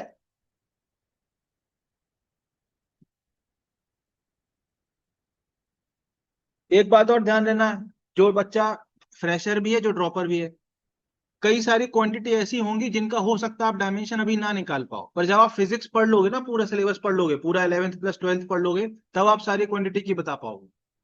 क्योंकि जब सारे फॉर्मूले सब कुछ पढ़ लोगे तो अब आप डायमेंशन हो सकता है कुछ क्वांटिटी की बता पाओ, ठीक है। तो एक आध क्वांटिटी कोई ऐसी आपको दिख जाए किताब में लिखी हुई तो उसका टेंशन नहीं लेना है। जब आप एंड करोगे ना सिलेबस, तो आप सारी डायमेंशन लिख पाओगे खुद से। आप डायमेंशन निकालते कैसे हैं उसका फंडामेंटल सीखो यहां से बस, ठीक है। करके बताओ दोनों हैं।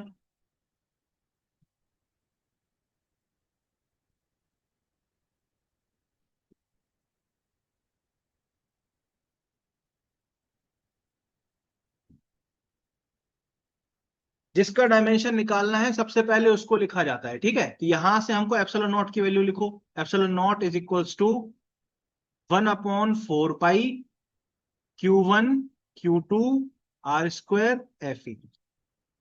अब क्या कर दोगे, सब जगह डायमेंशन का डब्बा लगा दोगे, तो यहाँ पे एप्सिलॉन नॉट का डब्बा, डब्बा 4 पाई के ऊपर, डब्बा Q1 के ऊपर, डब्बा Q2 के ऊपर, डब्बा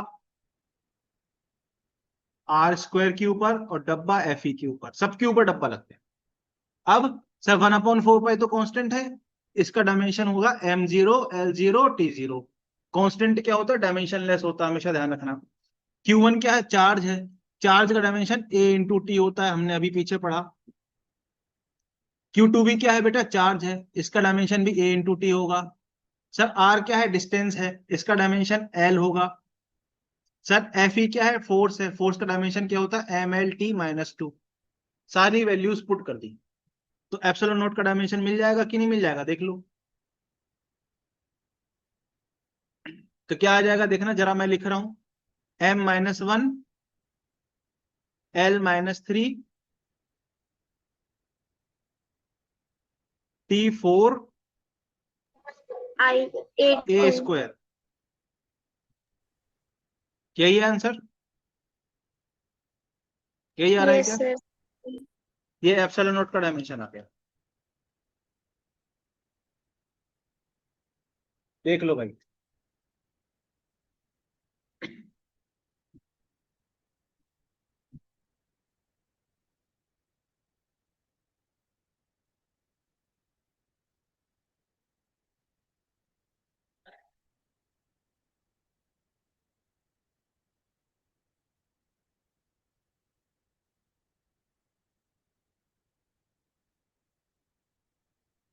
फिजा समझ आया, फिजा।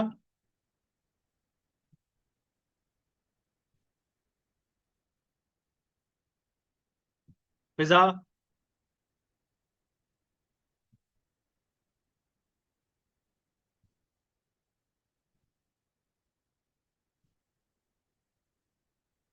हेलो भाई, कोई कोई कौन कौन है क्लास में। शब्दिता समझ आया, अनुष्का समझ आया। Yes sir. सर मेरे को तो आ गया। हाँ, आ गया सर मेरे को। पक्का। सर आपको मेरी आवाज नहीं आ रही? अभी तो कभी आई है, अगर आ यस गई है सर। तो एक क्वेश्चन और करके दिखाओ। डायमेंशन निकालना सीख गए आप लोग कि नहीं सीख गए, बताओ। स्पेसिफिक हीट का डायमेंशन बताओ। अब वो अनुष्का छोटी है तो उसको मैं बता देता हूं। हीट की वैल्यू क्या होती है बेटा, ms∆T। यहां पे Q क्या है, हीट ट्रांसफर है, नहीं हीट क्या कहते हैं इसको, हीट इन बॉडी है, ठीक है। M क्या है बेटा, मास, ठीक। S क्या है, स्पेसिफिक हीट, ठीक है। और ∆T क्या है, चेंज इन टेम्परेचर। अब आपको ये जो एस है ना, इसी की डायमेंशन बतानी है। बताओ जरा, इस फॉर्मूले का यूज करके इसका डायमेंशन बताओ। Sir heat divide by mass into temperature होगा क्या? हाँ, चेंज इन, वेरी गुड बेटा, वेरी गुड, शाबाश। स्पेसिफिक हीट का क्या रहेगा, क्यू का डायमेंशन अपॉन मास का डायमेंशन डेल्टा टी का डायमेंशन। अब क्यू क्या है बेटा, एनर्जी है। अब एनर्जी को हम कैसे निकाले थे बताओ, एनर्जी का डायमेंशन कैसे निकाले थे, पीछे नहीं देखना है हाफ क्योंकि एम रट वी नहीं स्क्वायर। सकते आप। हाफ एम वी स्क्वायर से निकाले थे कि नहीं, बताओ। तो mass into velocity L T minus one का स्क्वायर क्या रहेगा, M L square T minus two. इसकी जगह क्या आ जाएगा, M L square T minus two. Mass का डायमेंशन तो एम है, डेल्टा टी क्या है, चेंज इन टेम्परेचर। इसका हमने सिंबल क्या दिया हुआ है, के। देखो के दिया हुआ है। अगर टेम्परेचर का डायमेंशन के है तो चेंज इन टेम्परेचर का डायमेंशन भी क्या होगा, के ही होगा। ये कैंसिल हो गया, इसका डायमेंशन क्या हो गया, L square T minus two के।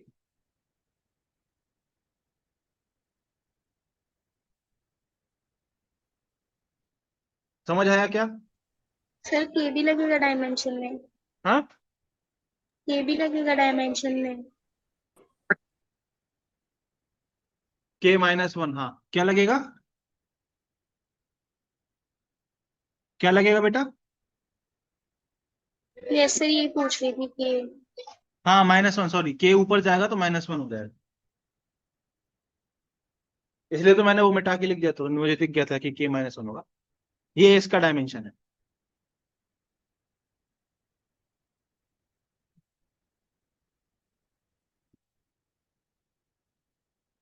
बोलो भाई,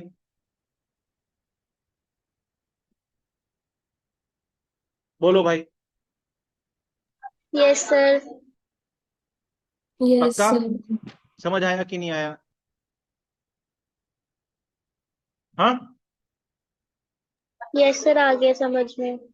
डायमेंशन रटना नहीं होता, अगर याद हो जाए तो कोई बुराई बात नहीं है। पर इन डायमेंशन की आप किताब खोलोगे ना तो एक बहुत बड़ी लिस्ट बनी होगी। उस लिस्ट को याद रखना नामुमकिन है, किसी को याद नहीं होता, मुझे भी याद नहीं। ठीक है, आपको इस तरीके से डायमेंशन निकालना ही पड़ेगा, और कोई ऑप्शन नहीं है। सर पर एक कोई आध स्पेसिफिक तो होता है, वो याद करना ही पड़ता है। क्या है, कोई स्पेसिफिक तो होता है, उसे याद करना ही पड़ता है। याद बेटा अगर प्रैक्टिस के दौरान हो जाए तो बहुत अच्छी बात है, पर आपको स्पेसिफिकली याद रखने के लिए एफर्ट मारने की जरूरत नहीं है। ठीक है, सर याद रखने पे ना तो एक डर सा रहता है कि क्या पता गलत ना हो जाए, -1 की जगह हाँ -2 ना हो जाए, बस इस वजह से याद नहीं कर हाँ, जाते। याद नहीं पर इसलिए रखते हैं। कोई तो क्वांटिटीज होंगी जिसे याद करना पड़ता होगा। नहीं, अपने आप जैसे हो जाए, जैसे फोर्स का मुझे याद हो गया है, ठीक है, एनर्जी का याद हो जाए, चार्ज का ए इंटू टी याद हो जाए, ठीक है, कुछ basic basic, energy, force, work done, acceleration, velocity, momentum, ये चार पांच याद हो जाएंगे तो उसमें से काम हो जाएगा, उससे ज्यादा करने की जरूरत नहीं। उसके बियॉन्ड अगर यूज होगा तो आपको डिराइव करना है वहां पे एग्जाम में। इसको याद रखना है ह्यूमनली पॉसिबल नहीं है बेटा। जैसे डिस्प्लेसमेंट, डिस्टेंस, लेंथ, इन सब की तो डायमेंशन सेम ही होती है। हाँ तो सेम ही वो होती है, सब जो तो बहुत आसान है इजीली वो हो याद हो जाए। जाता है। हाँ, जो बहुत आसान वेलोसिटी, है। स्पीड, ये हाँ सब तो सेम होता है। हाँ, ठीक है। Yes. स्ट्रेन का बताओ। अब वो बच्चे को नहीं पता तो मैं बता देता हूँ, स्ट्रेन क्या होता है बेटा, change in length upon length. Sir ये डायमेंशन डायमेंशन लेस लेंस होता है है। ना। हाँ डायमेंशन लेस। Dimension lens. हाँ, क्या बोल, एक मिनट बताओ क्या बोल रहे हो बेटा।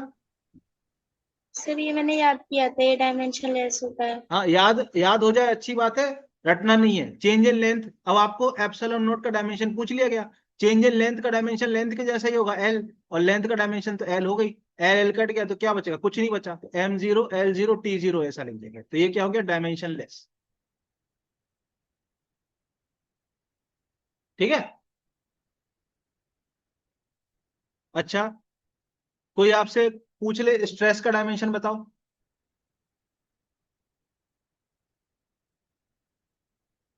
स्ट्रेस क्या होता है, फोर्स अपॉन एरिया। जो प्रेशर की डेफिनेशन होती है वही स्ट्रेस की डेफिनेशन होती है। तो इसका डायमेंशन आपको एम निकालना है। L -1 T-2। हाँ, तो सिग्मा का डायमेंशन आप कैसे लिखोगे? ML T-2 फोर्स का डायमेंशन अपॉन L स्क्वायर, तो ML-1 T-2। समझ आ रहा है अनुष्का? हाँ अनुष्का बेटा, समझ आ रहा है? फिर आपसे कोई बोल दे यंग्स मॉडुलस का बताओ, तो sir Young's modulus sigma upon epsilon naught होता है। तो यंग्स मॉडुलस का डायमेंशन मतलब सिग्मा का डायमेंशन अपॉन एप्सिलॉन का डायमेंशन। सिग्मा का डायमेंशन हम निकाल चुके हैं ऊपर, ये है M0 L0 T0। तो ये किसके बराबर बच गया? ML-1 T-2 के बराबर। देख लो भाई,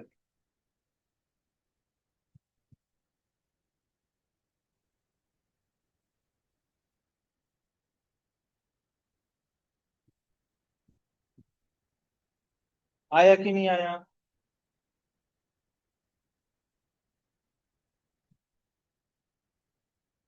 बताओ।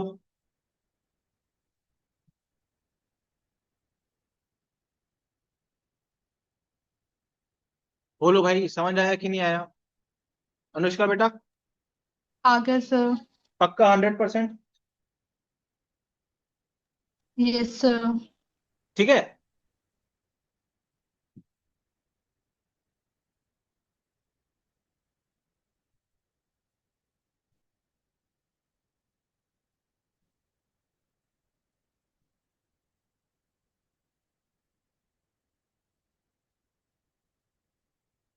अब ये जो डायमेंशनल फॉर्मूला है उसका क्या यूज है?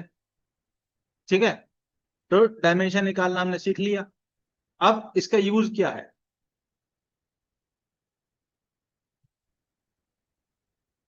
डायमेंशन निकालना ही पड़ता है एग्जाम में, याद रखना थोड़ा पॉसिबल नहीं होता है। ठीक है, तो याद हो जाए तो बहुत अच्छा बात है, पर किसी को याद ना रहे तो टेंशन नहीं लेना, डायमेंशन निकालना मैंने आपको सिखाया है। तो डायमेंशन निकालना हार्डली आधा मिनट लगता है, 30 सेकंड लगेगा, निकाल के सोल्व कर लेना। ठीक है, और याद हो जाए तो बहुत अच्छी बात है, इसमें कोई बुराई वाली बात नहीं है। ठीक है, अब use of dimensional formula. Sir आपकी आवाज नहीं आ रही, कट के आ रही है। अभी भी नहीं आ रही आवाज? अभी भी नहीं आ रही बेटा? सर बोलो। आवाज तो आ रही है बिल्कुल अच्छे से। हाँ हाँ सर, ठीक है। आवाज आ रही है। सर उस प्रॉब्लम है, शायद हाँ, कल भी हुआ था उसके साथ। इंटरनेट बेटा थोड़ा अच्छा यूज करो, मैं यही कह सकता हूँ। पहला यूज क्या है? To check dimensional correctness of a equation. कोई भी इक्वेशन अगर है फिजिक्स की, वो डायमेंशनली करेक्ट होगी। ठीक है, कोई भी इक्वेशन अगर फिजिक्स की है तो वो डायमेंशनली करेक्ट होगी। अब डायमेंशनली करेक्ट होने का मतलब क्या है? डायमेंशनली करेक्ट होने का मतलब क्या है? इक्वेशन क्या होती है? LHS बराबर LHS RHS होती है कि नहीं? इक्वेशन, कोई भी इक्वेशन में एक LHS होता है, एक RHS होता है। तो LHS का डायमेंशन और RHS का डायमेंशन हमेशा सेम होना चाहिए। जब ये सेम है तभी वो इक्वेशन क्या है? डायमेंशनली करेक्ट है। और जब डायमेंशनली करेक्ट है अगर इक्वेशन कोई, तभी वो वैलिड है। ठीक है, जनरली बोल रहा हूं, ऐसा हमेशा एक आध अपवाद भी, एक्सेप्शन भी है, पर मोर और लेस डायमेंशनली करेक्ट होनी चाहिए इक्वेशन। ये बात समझ में आई कि नहीं आई? बोलो बोलो। Yes sir. पहली चीज, अब इसके अंदर पहला point, quantities of same dimension can be added और सब्ट्रैक्टेड। अगर दो क्वांटिटी का एडिशन या सब्ट्रैक्शन होता है तो उसकी डायमेंशन सेम होनी चाहिए हमेशा। ठीक है, हमेशा। एक एग्जांपल देता हूं, v is equal to u plus AT। ये एक इक्वेशन है फिजिक्स की, काइनेमेटिक्स में हम पढ़ते हैं। अब यहां पे v क्या है? Final velocity. इसकी डायमेंशन क्या हो जाएगी? LT-1। यू क्या है, इनिशियल वेलोसिटी, इसकी डायमेंशन क्या है, एल टी माइनस ए इंटू टी का डायमेंशन क्या होगा सर, ए एक्सेलरेशन है, इसका dimension L T minus to हो जाएगा और टाइम का डायमेंशन टी है, इसका फाइनल ओवरऑल डायमेंशन क्या हो गया, एल टी माइनस। अब यहाँ पे u और एल टी माइनस वन दोनों का डायमेंशन सेम है, तभी इन दोनों को आप क्या कर पा रहे हो, ऐड कर पा रहे हो। दो क्वांटिटी जिनका डायमेंशन अलग अलग हो उनको आप ऐड नहीं कर सकते, तो चूंकि इन दोनों का डायमेंशन सेम है तभी आप इन दोनों को ऐड कर पा रहे हो। इन दोनों का कंबाइंड डायमेंशन क्या हो जाएगा, एल टी माइनस वन। और आप देखो एल एच एस और आर एच एस दोनों का डायमेंशन क्या है, सेम है, तो ये डायमेंशनली करेक्ट इक्वेशन। ये बात समझे कि नहीं समझे, बोलो, ये बात समझे कि नहीं समझे। Yes, yes sir. सर, समझ गए। एक और एग्जांपल देता हूं, ठीक है। V square minus u square equal to 2as, ये भी इक्वेशन है फिजिक्स की।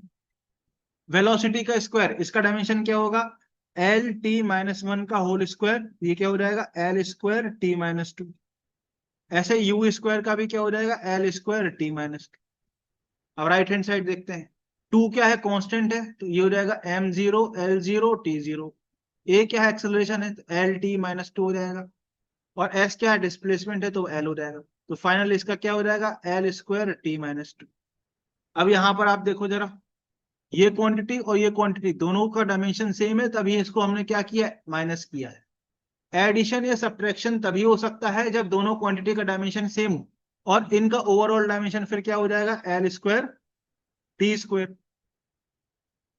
और ये देखो किसके बराबर है, आर एच एस के बराबर, L H S is equal to R H S. तो ये वाली इक्वेशन क्या है, डायमेंशनली करेक्ट। समझ आया कि नहीं आया, बोलो, बोलो, बोलो, यस सर, पक्का समझ आया। पक्का सर।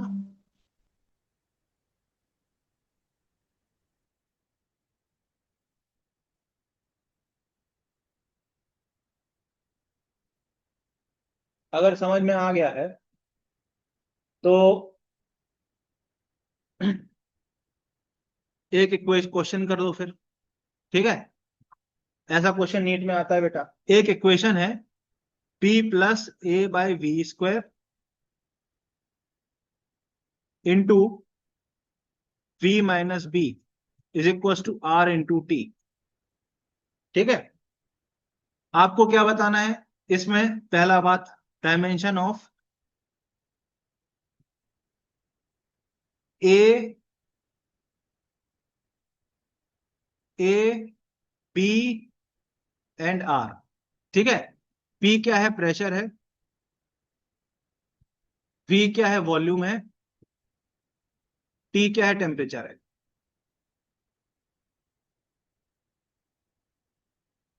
ठीक है। और यहां पर ऐसे लिखते हैं, एन क्या है, नंबर ऑफ मोल्स,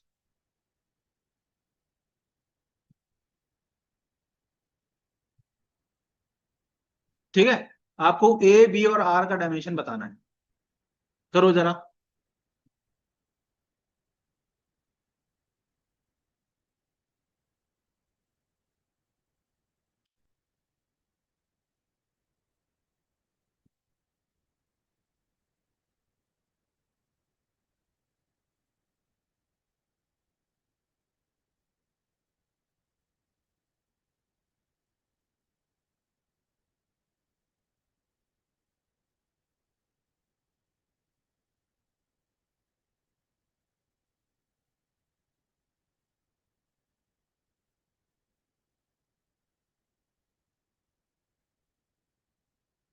एक पॉइंट और बता देता हूं इसके पहले, यहां पर, ठीक है।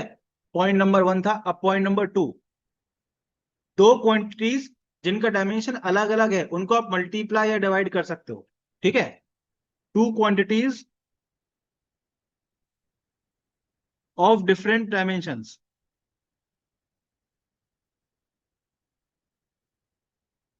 कैन बी मल्टीप्लाइड और डिवाइड, मल्टीप्लाई या डिवीजन कर सकते हो अलग अलग डायमेंशन की क्वांटिटी का, पर ऐड और सब्ट्रैक्ट नहीं कर सकते, ठीक है। ये बहुत ही इंपॉर्टेंट पॉइंट है, इसका बहुत यूज होता है।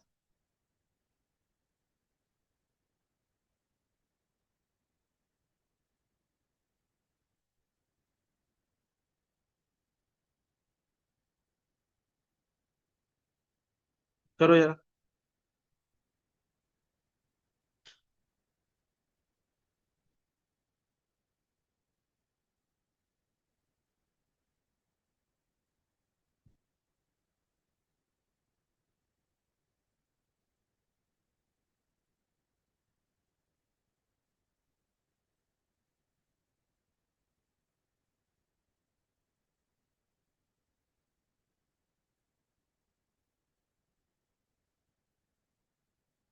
हाँ अनुष्का बताओ, ए का कैसे निकालेंगे? अनुष्का बेटा बताओ। फिजा बताओ, ए कैसे निकाले पहले?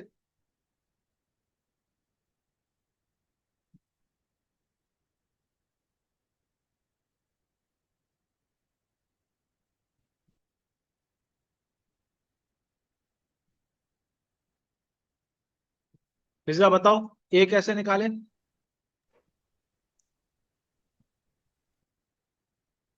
सर जो एनआरटी की होएगी, हाँ फिर? वही ए बाय बी स्क्वायर की भी होएगी, मतलब नहीं बेटा, वॉल्यूम। नहीं बेटू, अभी आपको क्या बताया मैंने? अच्छा हाँ, quantities मल्टीप्लिकेशन of की। dimension can be added or quantities of same dimension can be added or subtracted। मतलब दो क्वांटिटी जिनका सेम डायमेंशन है उन्हीं को आप ऐड या सब्ट्रैक्ट कर सकते हो। तो यहाँ पे p और a by v square add हो रहा है, तो इन दोनों का डायमेंशन सेम होना चाहिए। मतलब dimension of p should be equal to dimension of a by v square.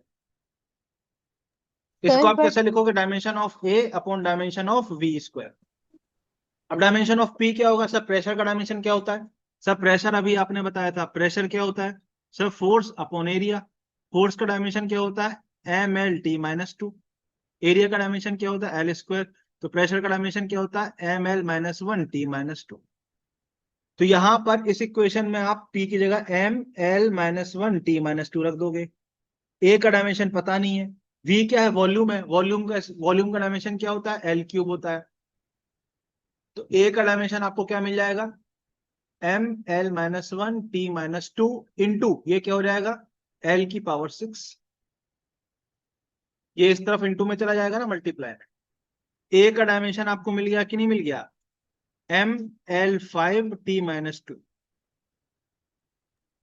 Sir हाँ अगर ये b माइनस बी नहीं होता तो हम कह सकते हैं ना कि एनआरटी की जो डायमेंशन होगी वो a बाय बी स्क्वायर की भी होगी। आर की डायमेंशन कहाँ पता आपको? आर की डायमेंशन तो क्वेश्चन में ही पूछी गई है। ये भी तो देखो सवाल क्या बिल्कुल क्या पूछा गया है। सर, आपको तो आर की भी। डायमेंशन नहीं पता ना बेटा, यस सर। है ना। क्वेश्चन को आप अप्रोच कैसे करोगे? जो पता है वहां से जो नहीं पता वहां तक जाने की कोशिश करोगे ना। आर यस तो सर। ऑलरेडी अननोन है, आर की डायमेंशन तो हमें पता नहीं ना। इसलिए हम ऐसे अप्रोच कर रहे हैं कि P और A बाय वी स्क्वायर की डायमेंशन सेम होगी, तो वहां से ये निकाल लिया। अब ऐसे ही V और B की डायमेंशन भी सेम होगी क्योंकि दोनों माइनस हो रहे हैं। तो dimension of V should be equal to dimension of B। तो डायमेंशन ऑफ B हमको मिल गया एल क्यूब के बराबर।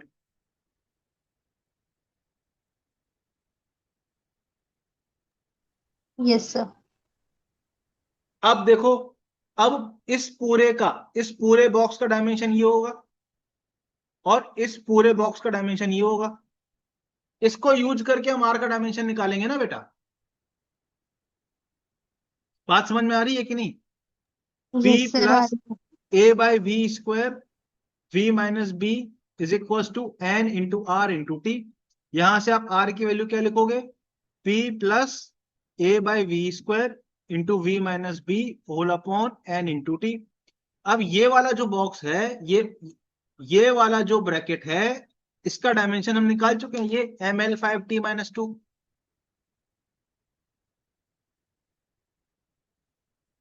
और इस वाले का डायमेंशन क्या होगा? L cube. एन क्या है? Number of moles. ये तो फंडामेंटल क्वांटिटी है, भूलना मत, है ना। कुछ बच्चा सोचेगा सर एन का डायमेंशन क्या है? बेटा एन फंडामेंटल क्वांटिटी, इसका तो डिफाइंड है मोल्स। और टी क्या है? टेम्परेचर। इसका डायमेंशन हमने डिफाइन किया हुआ है के। तो हमको यहाँ पे आर का डायमेंशन मिल गया कि नहीं मिल गया? बोलो भाई। ml 8 T-2 mole inverse kelvin inverse.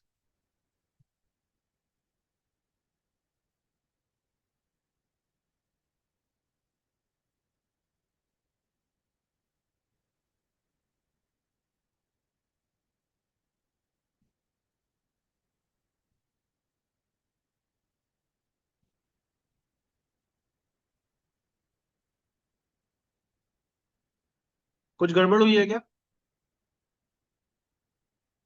Sorry, इनका डायमेंशन प्रेशर के बराबर होगा ना।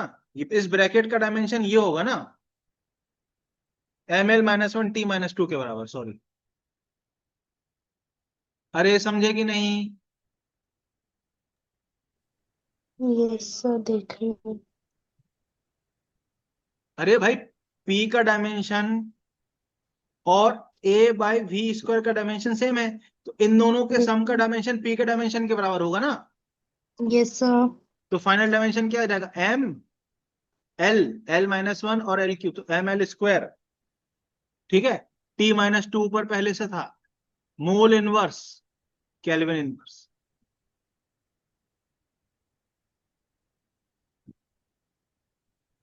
बहुत बढ़िया है। बोलो। यस सर, हाँ, आ गया सर।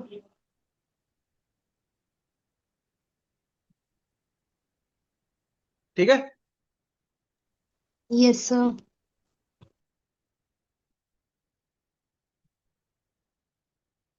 आया कि नहीं? आया सर।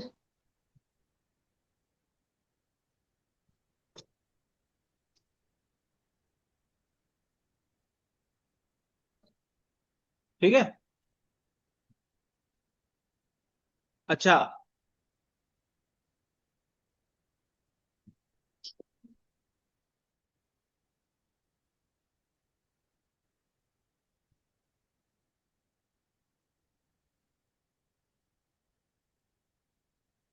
अब नंबर ऑफ मोल्स क्या होते हैं ये बताना जरा।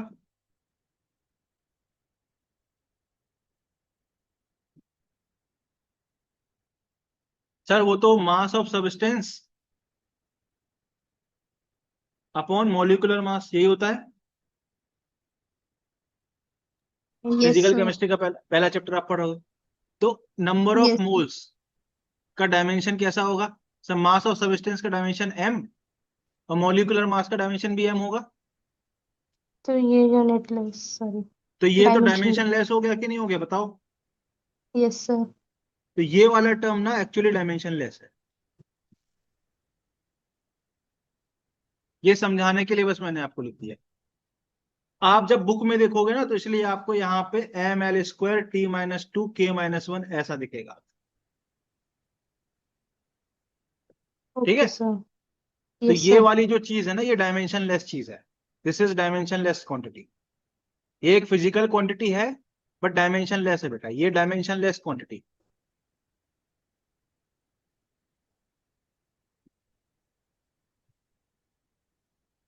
ठीक है। Yes sir. ये बात समझ आई कि नहीं आई? आ गई सर। कई सारे बच्चों को ये डाउट आता है यहाँ मोल क्यों नहीं दिख रहा, इसलिए मैंने पहले मोल लिखा है, फिर आपको समझाया है कि मोल एक डायमेंशन लेस क्वांटिटी है, तो फिर यहां से हटा दिया। ये बात समझ आया कि नहीं? यस सर, आई। अब डाउट तो नहीं आएगा ये वाला। नहीं नहीं। तो ये रेडबर्ग कांस्टेंट का डायमेंशन फॉर्मूला। ऐसे आप किसी का भी डायमेंशनल फॉर्मूला निकाल सकते हो।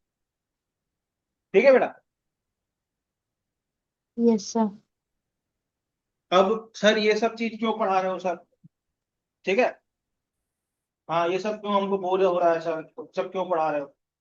ये क्या जरूरत है? ये मन में आ रहा है कि नहीं आ रहा है? नहीं आ रहा सर, ये क्वेश्चन भी है। हाँ, सर ये क्वेश्चन गिवन है अभी वाई में, कहीं देखा था मैंने कहीं। क्वेश्चन की समझ है? सर मैंने कहीं तो देखा हुआ है, PYQ या पता नहीं कहीं और देखा है, बट देखा जरूर है। हाँ, मैं आपको बताता हूँ कहाँ गिवन है।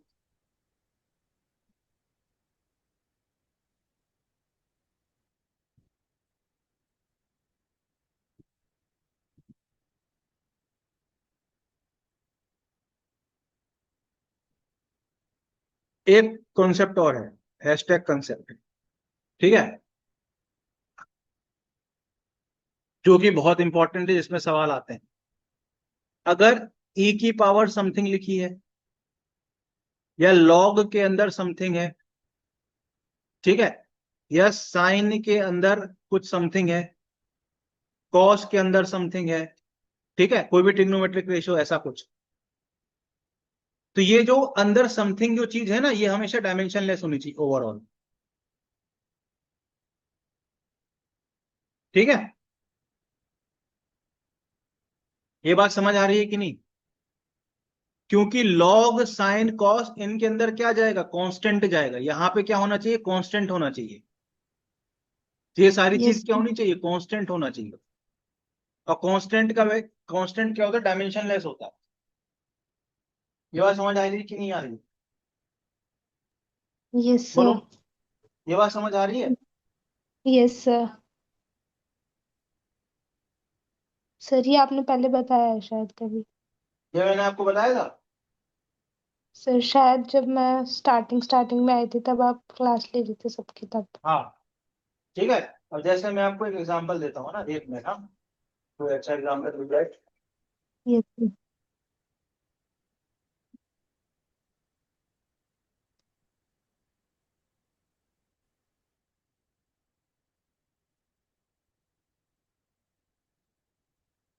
यार ये बोल्ट्जमैन कांस्टेंट के पीछे पड़ा हुआ है, एक बोल्ट्जमैन कांस्टेंट का ही बता दो यार। ये सारे सवाल में बोल्ट्जमैन कांस्टेंट घुसाते रहता हूँ, पता नहीं क्या प्यार है एनटी को बोल्ट्जमैन कांस्टेंट से। एक डायमेंशन और बता दो यार। 18, चलो यहां से।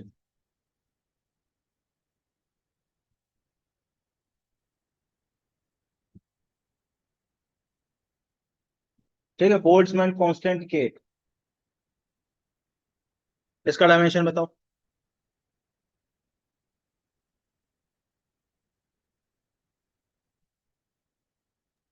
सर ये R/N नहीं होता था ना कुछ? हम्म। सर R/N नहीं होता था ना ये? हाँ, आर बाई एन ए, या इसको आप N। ऐसे भी कर सकते हो, energy of a party of a atom, है ना, इज इक्वल टू क्या होता है, 3/2 kT। याद आया? Yes sir. E क्या है, एनर्जी है, T टेम्परेचर है, K क्या है, बोल्ट्जमैन कांस्टेंट है। Yes sir. Yes sir. यहां से निकाल, एनर्जी का कौन डायमेंशन क्या हो जाएगा, मास L T-1 हो जाएगा, मास L² T-2।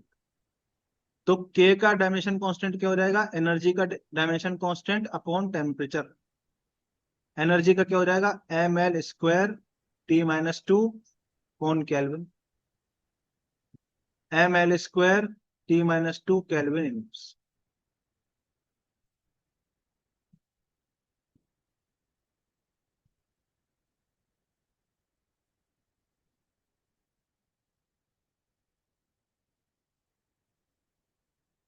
ये आया समझ में कि नहीं आया? आया सर।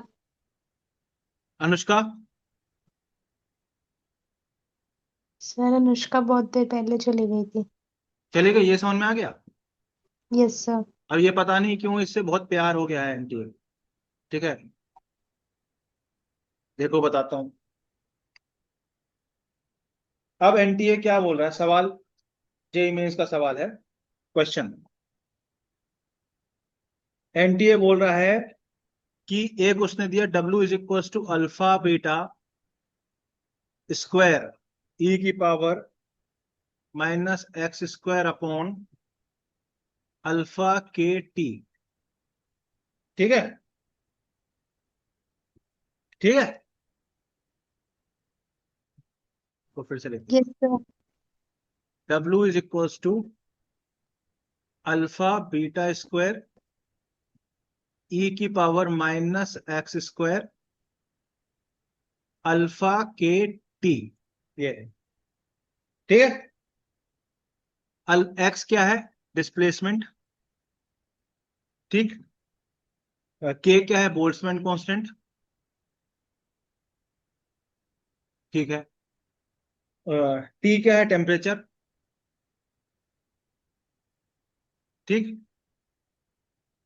आपको क्या बताना है?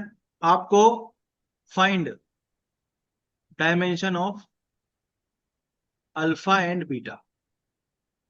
ठीक है, ये क्वेश्चन आया है जेई मेन 2021 में। करो जरा।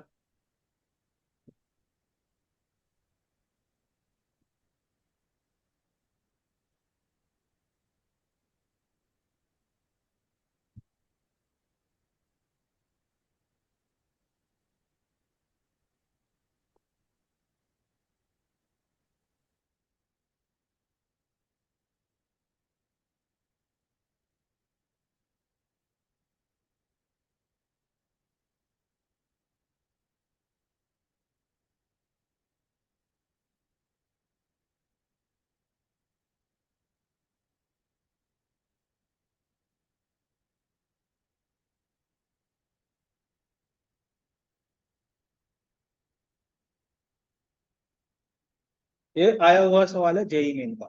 करो जरा।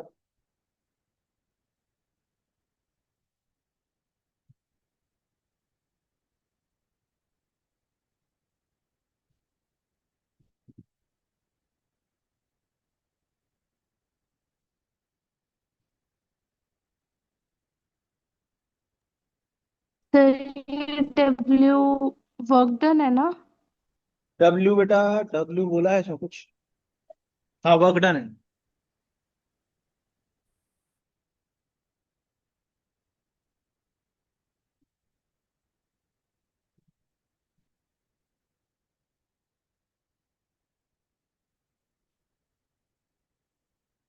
ऐसा सवाल नीट में आ सकता है बेटा ना, नीट FYQ है ये। अभी तक ऐसा सवाल नीट में नहीं आया है, फ्यूचर ईयर क्वेश्चन भी।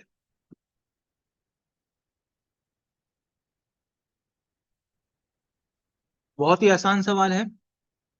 ये जो क्वांटिटी है ई के ऊपर चढ़ी हुई है, तो ये क्या होनी चाहिए? डायमेंशनलेस। डायमेंशनलेस। तो आपको एक्स स्क्वायर अपॉन अल्फा के टी, ये क्या होना चाहिए? डायमेंशनलेस होना चाहिए। ठीक है। अब एक्स स्क्वायर, एक्स का डायमेंशन क्या हो जाएगा? एल स्क्वायर हो जाएगा। अल्फा का तो हमको निकालना ही है। टी क्या? टेम्परेचर का केल्विन हो जाएगा। के क्या है? Boltzmann constant. एनर्जी क्या होती है? 3/2 kT। तो यहां से आप के का डायमेंशन लिखो, पीछे निकाला था सर। एम। ML। पीछे से देखने की आदत नहीं डालनी ना, इसलिए मैं निकाल रहा हूँ फिर से दोबारा। यस यही था। सर। यही था क्या? पीछे चेक करने का था ना? यही आया था क्या? Yes sir. यही था क्या?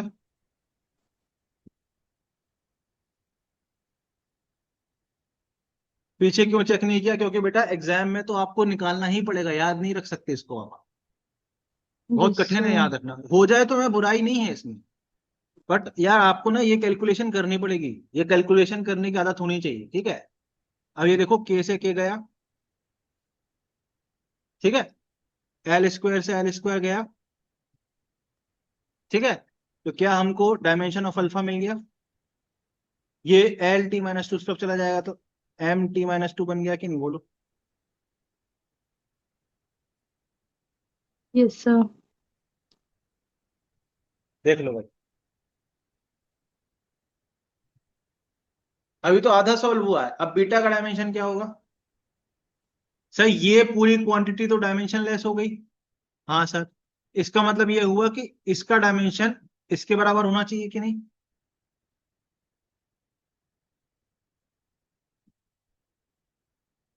हाँ sir. Sir sir work done का डायमेंशन किसके बराबर होता है? एनर्जी के बराबर। सर एनर्जी क्या है? हाँ बोलो।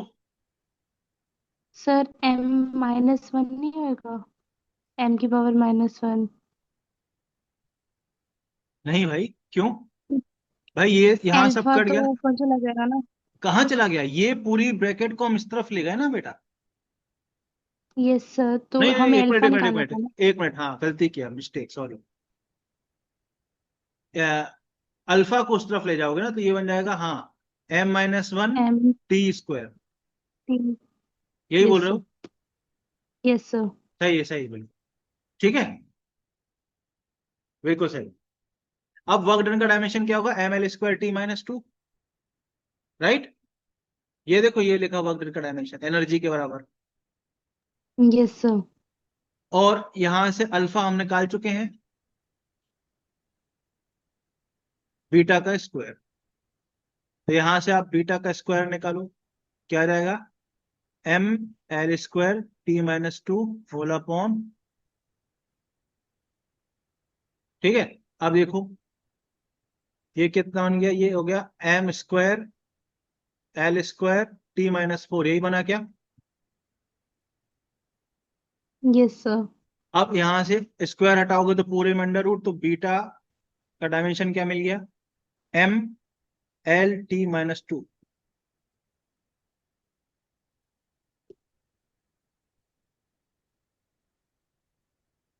यही है क्या? Yes sir. सर ये क्वेश्चन मैंने करा हुआ है। किया हुआ है, जेईई में आया हुआ है सवाल है, ठीक है।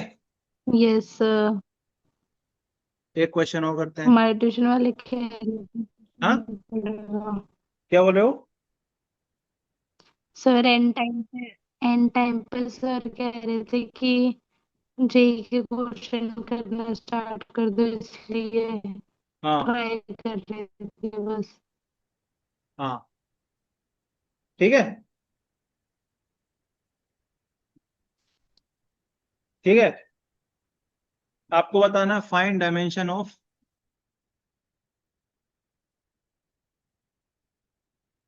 AD/B, ठीक है। ये आया है जेई मेन 2021 में। करो।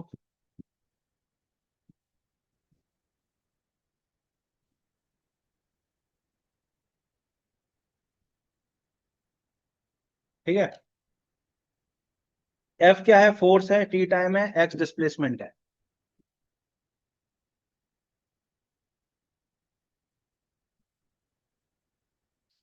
ऐसे सवाल नीट में आ सकते हैं बेटा, है ना, इसलिए करा रहा हूं मैं।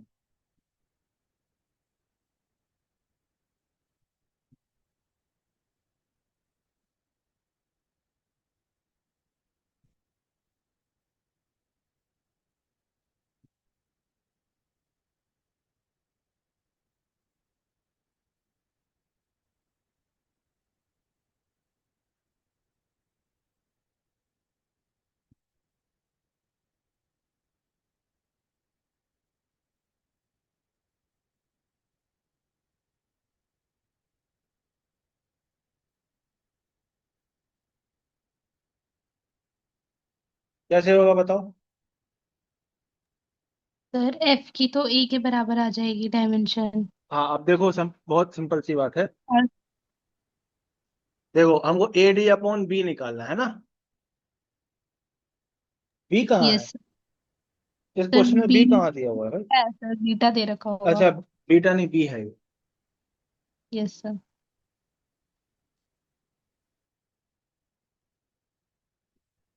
ठीक है। अब बहुत ही सिंपल सवाल है सर। यहाँ पे ना कॉस बीटा एक्स, ये पूरा डायमेंशन लेस होगा, ये पूरा डायमेंशन लेस होगा। तो सी का डायमेंशन होना चाहिए ए के डायमेंशन के बराबर, और जो कि फोर्स के डायमेंशन के बराबर होना चाहिए, ठीक है। क्यों? क्योंकि ये डायमेंशन लेस है,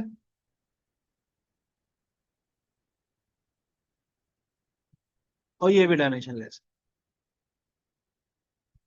बिल्कुल सही बात सर। अब हमने ये भी बताया था आपको कि कॉस के अंदर जो भी है क्वांटिटी वो डायमेंशन लेस होनी चाहिए, मतलब बीटा इंटू एक्स, ये क्या होना चाहिए, ये भी डायमेंशन लेस होना चाहिए। तो यहां से बीटा का डायमेंशन हमको क्या मिल गया, L-1 मिल गया कि नहीं। और साथ ही साथ साइन के अंदर जो क्वांटिटी है ये भी डायमेंशन लेस होना चाहिए। तो ये क्वांटिटी भी क्या होना चाहिए, डायमेंशन लेस। तो यहां से आपको डी का डायमेंशन T-1 मिल गया कि नहीं, बोलो।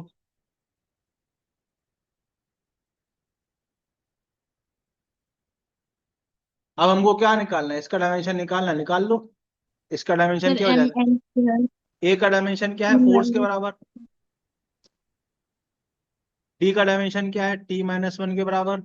बी का डायमेंशन क्या है, L-1 के बराबर। तो क्या हमको ये मिल गया, ML² T-3। Yes sir. देख लो भाई, ठीक है। Yes sir.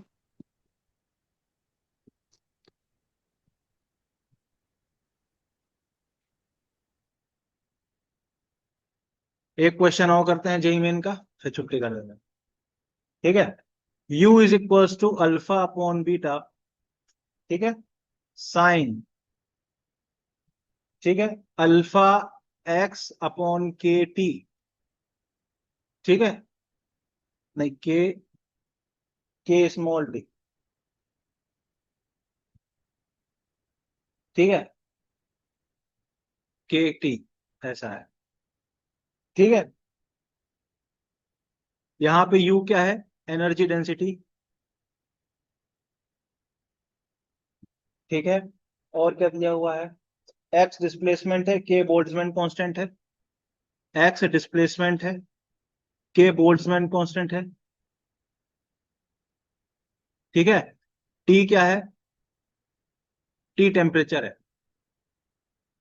ठीक है, टेम्परेचर। आपको क्या बताना है, आपको डायमेंशन बताना है, find dimension of alpha and beta. ये कहाँ आया था, सही है, जेई मीन्स में आया था 2022 में।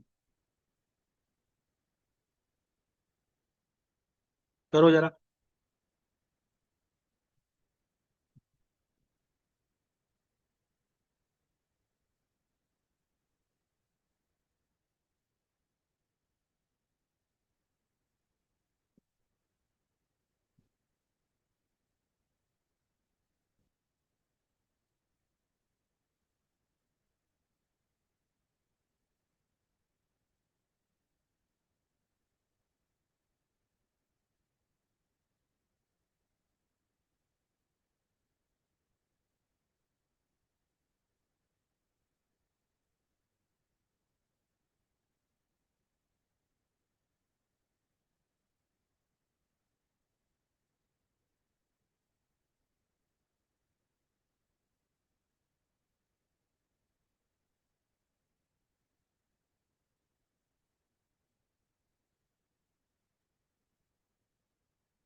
सर यू क्या है, एनर्जी डेंसिटी है। तो सबसे पहले तो यू को कैसे लिखोगे, एनर्जी अपॉन वॉल्यूम लिखोगे कि नहीं। Yes sir.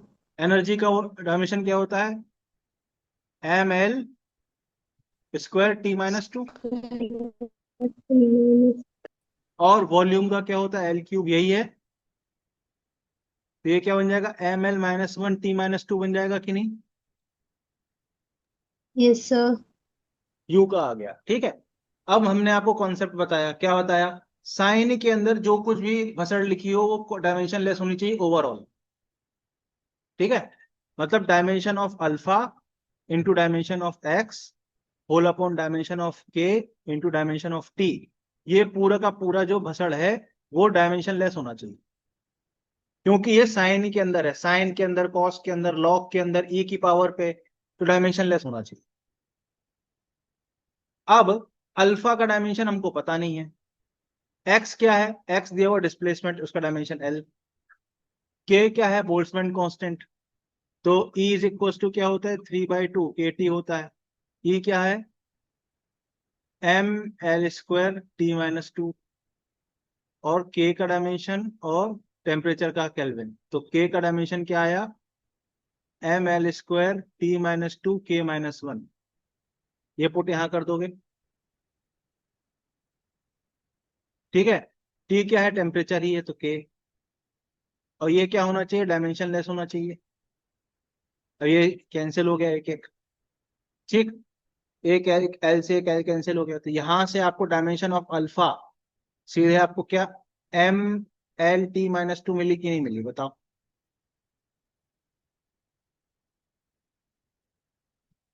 सही कर रहा हूँ कैलकुलेशन,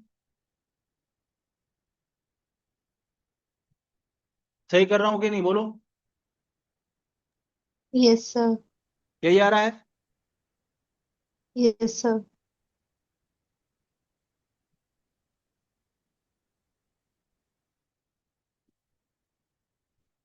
ठीक है। अब बात किसकी करेंगे हम, अब हम बात करेंगे अल्फा अपॉन बीटा की। अल्फा अपॉन बीटा का डायमेंशन यू के बराबर होना चाहिए, बहुत सही है कि नहीं है, ये हमारा एक आंसर आ गया। अब सेकंड आंसर के लिए हमको बीटा निकालना है, तो बीटा का डायमेंशन क्या हो जाएगा, अल्फा अपॉन यू का डायमेंशन, अल्फा का डायमेंशन हम ऑलरेडी निकाल चुके हैं, M L T minus two, u का डायमेंशन भी हम निकाल चुके हैं, M L minus one T minus two, M से एम गया, टी माइनस टू से टी माइनस टू गया, ये एल स्क्वायर बचा, देख लो।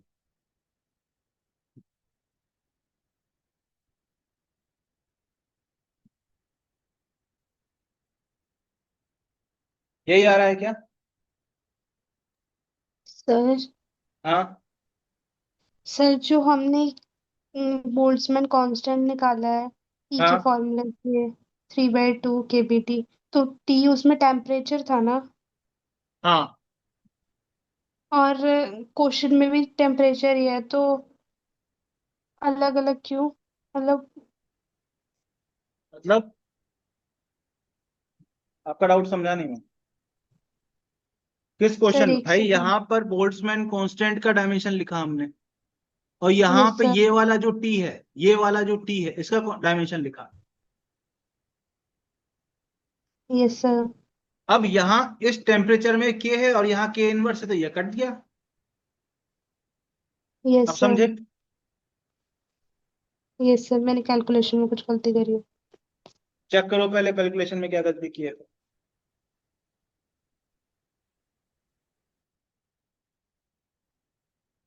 कैलकुलेशन चेक करो, क्या यही आंसर आ रहा है, एल स्क्वायर आना चाहिए आंसर क्या,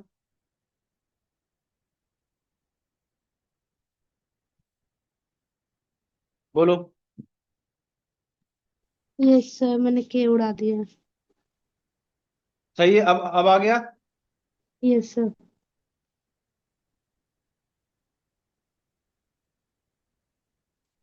2025 जेई मेंस में एक मैथ का कॉलम आया था, ठीक है।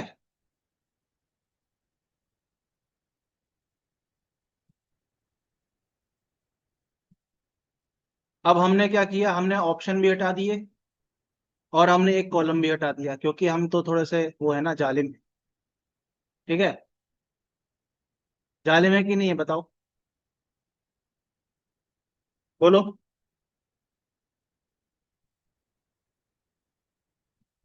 बोलो, जालिम है कि नहीं है, बेटा, यस सर। जालिम है हम। नहीं सर। अब ये एक्चुअल में ना, ये क्वेश्चन था, ये मैच द कॉलम था, मैंने ये वाला खाली कर दिया, आपको भरना है, फिल इन द ब्लैंक्स बना दूं मैं, करो। जेई मेंस 2025 में इसी साल आया है ये सवाल।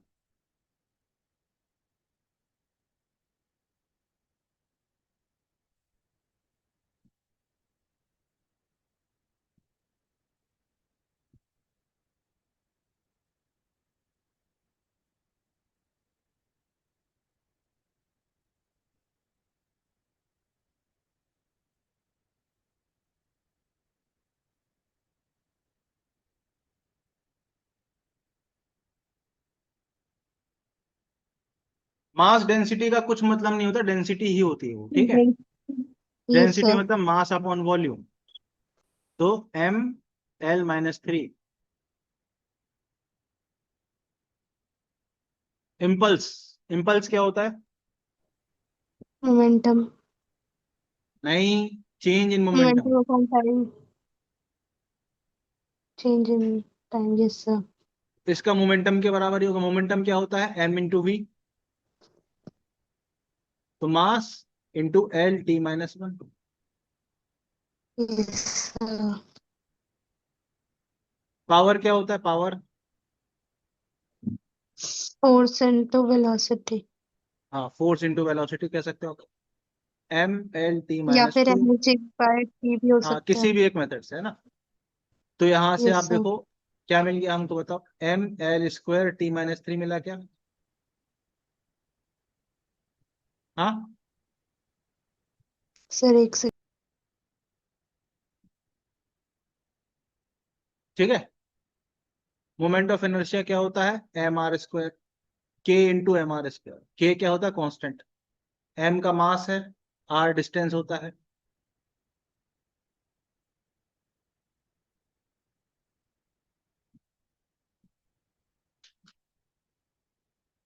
देख लो भाई।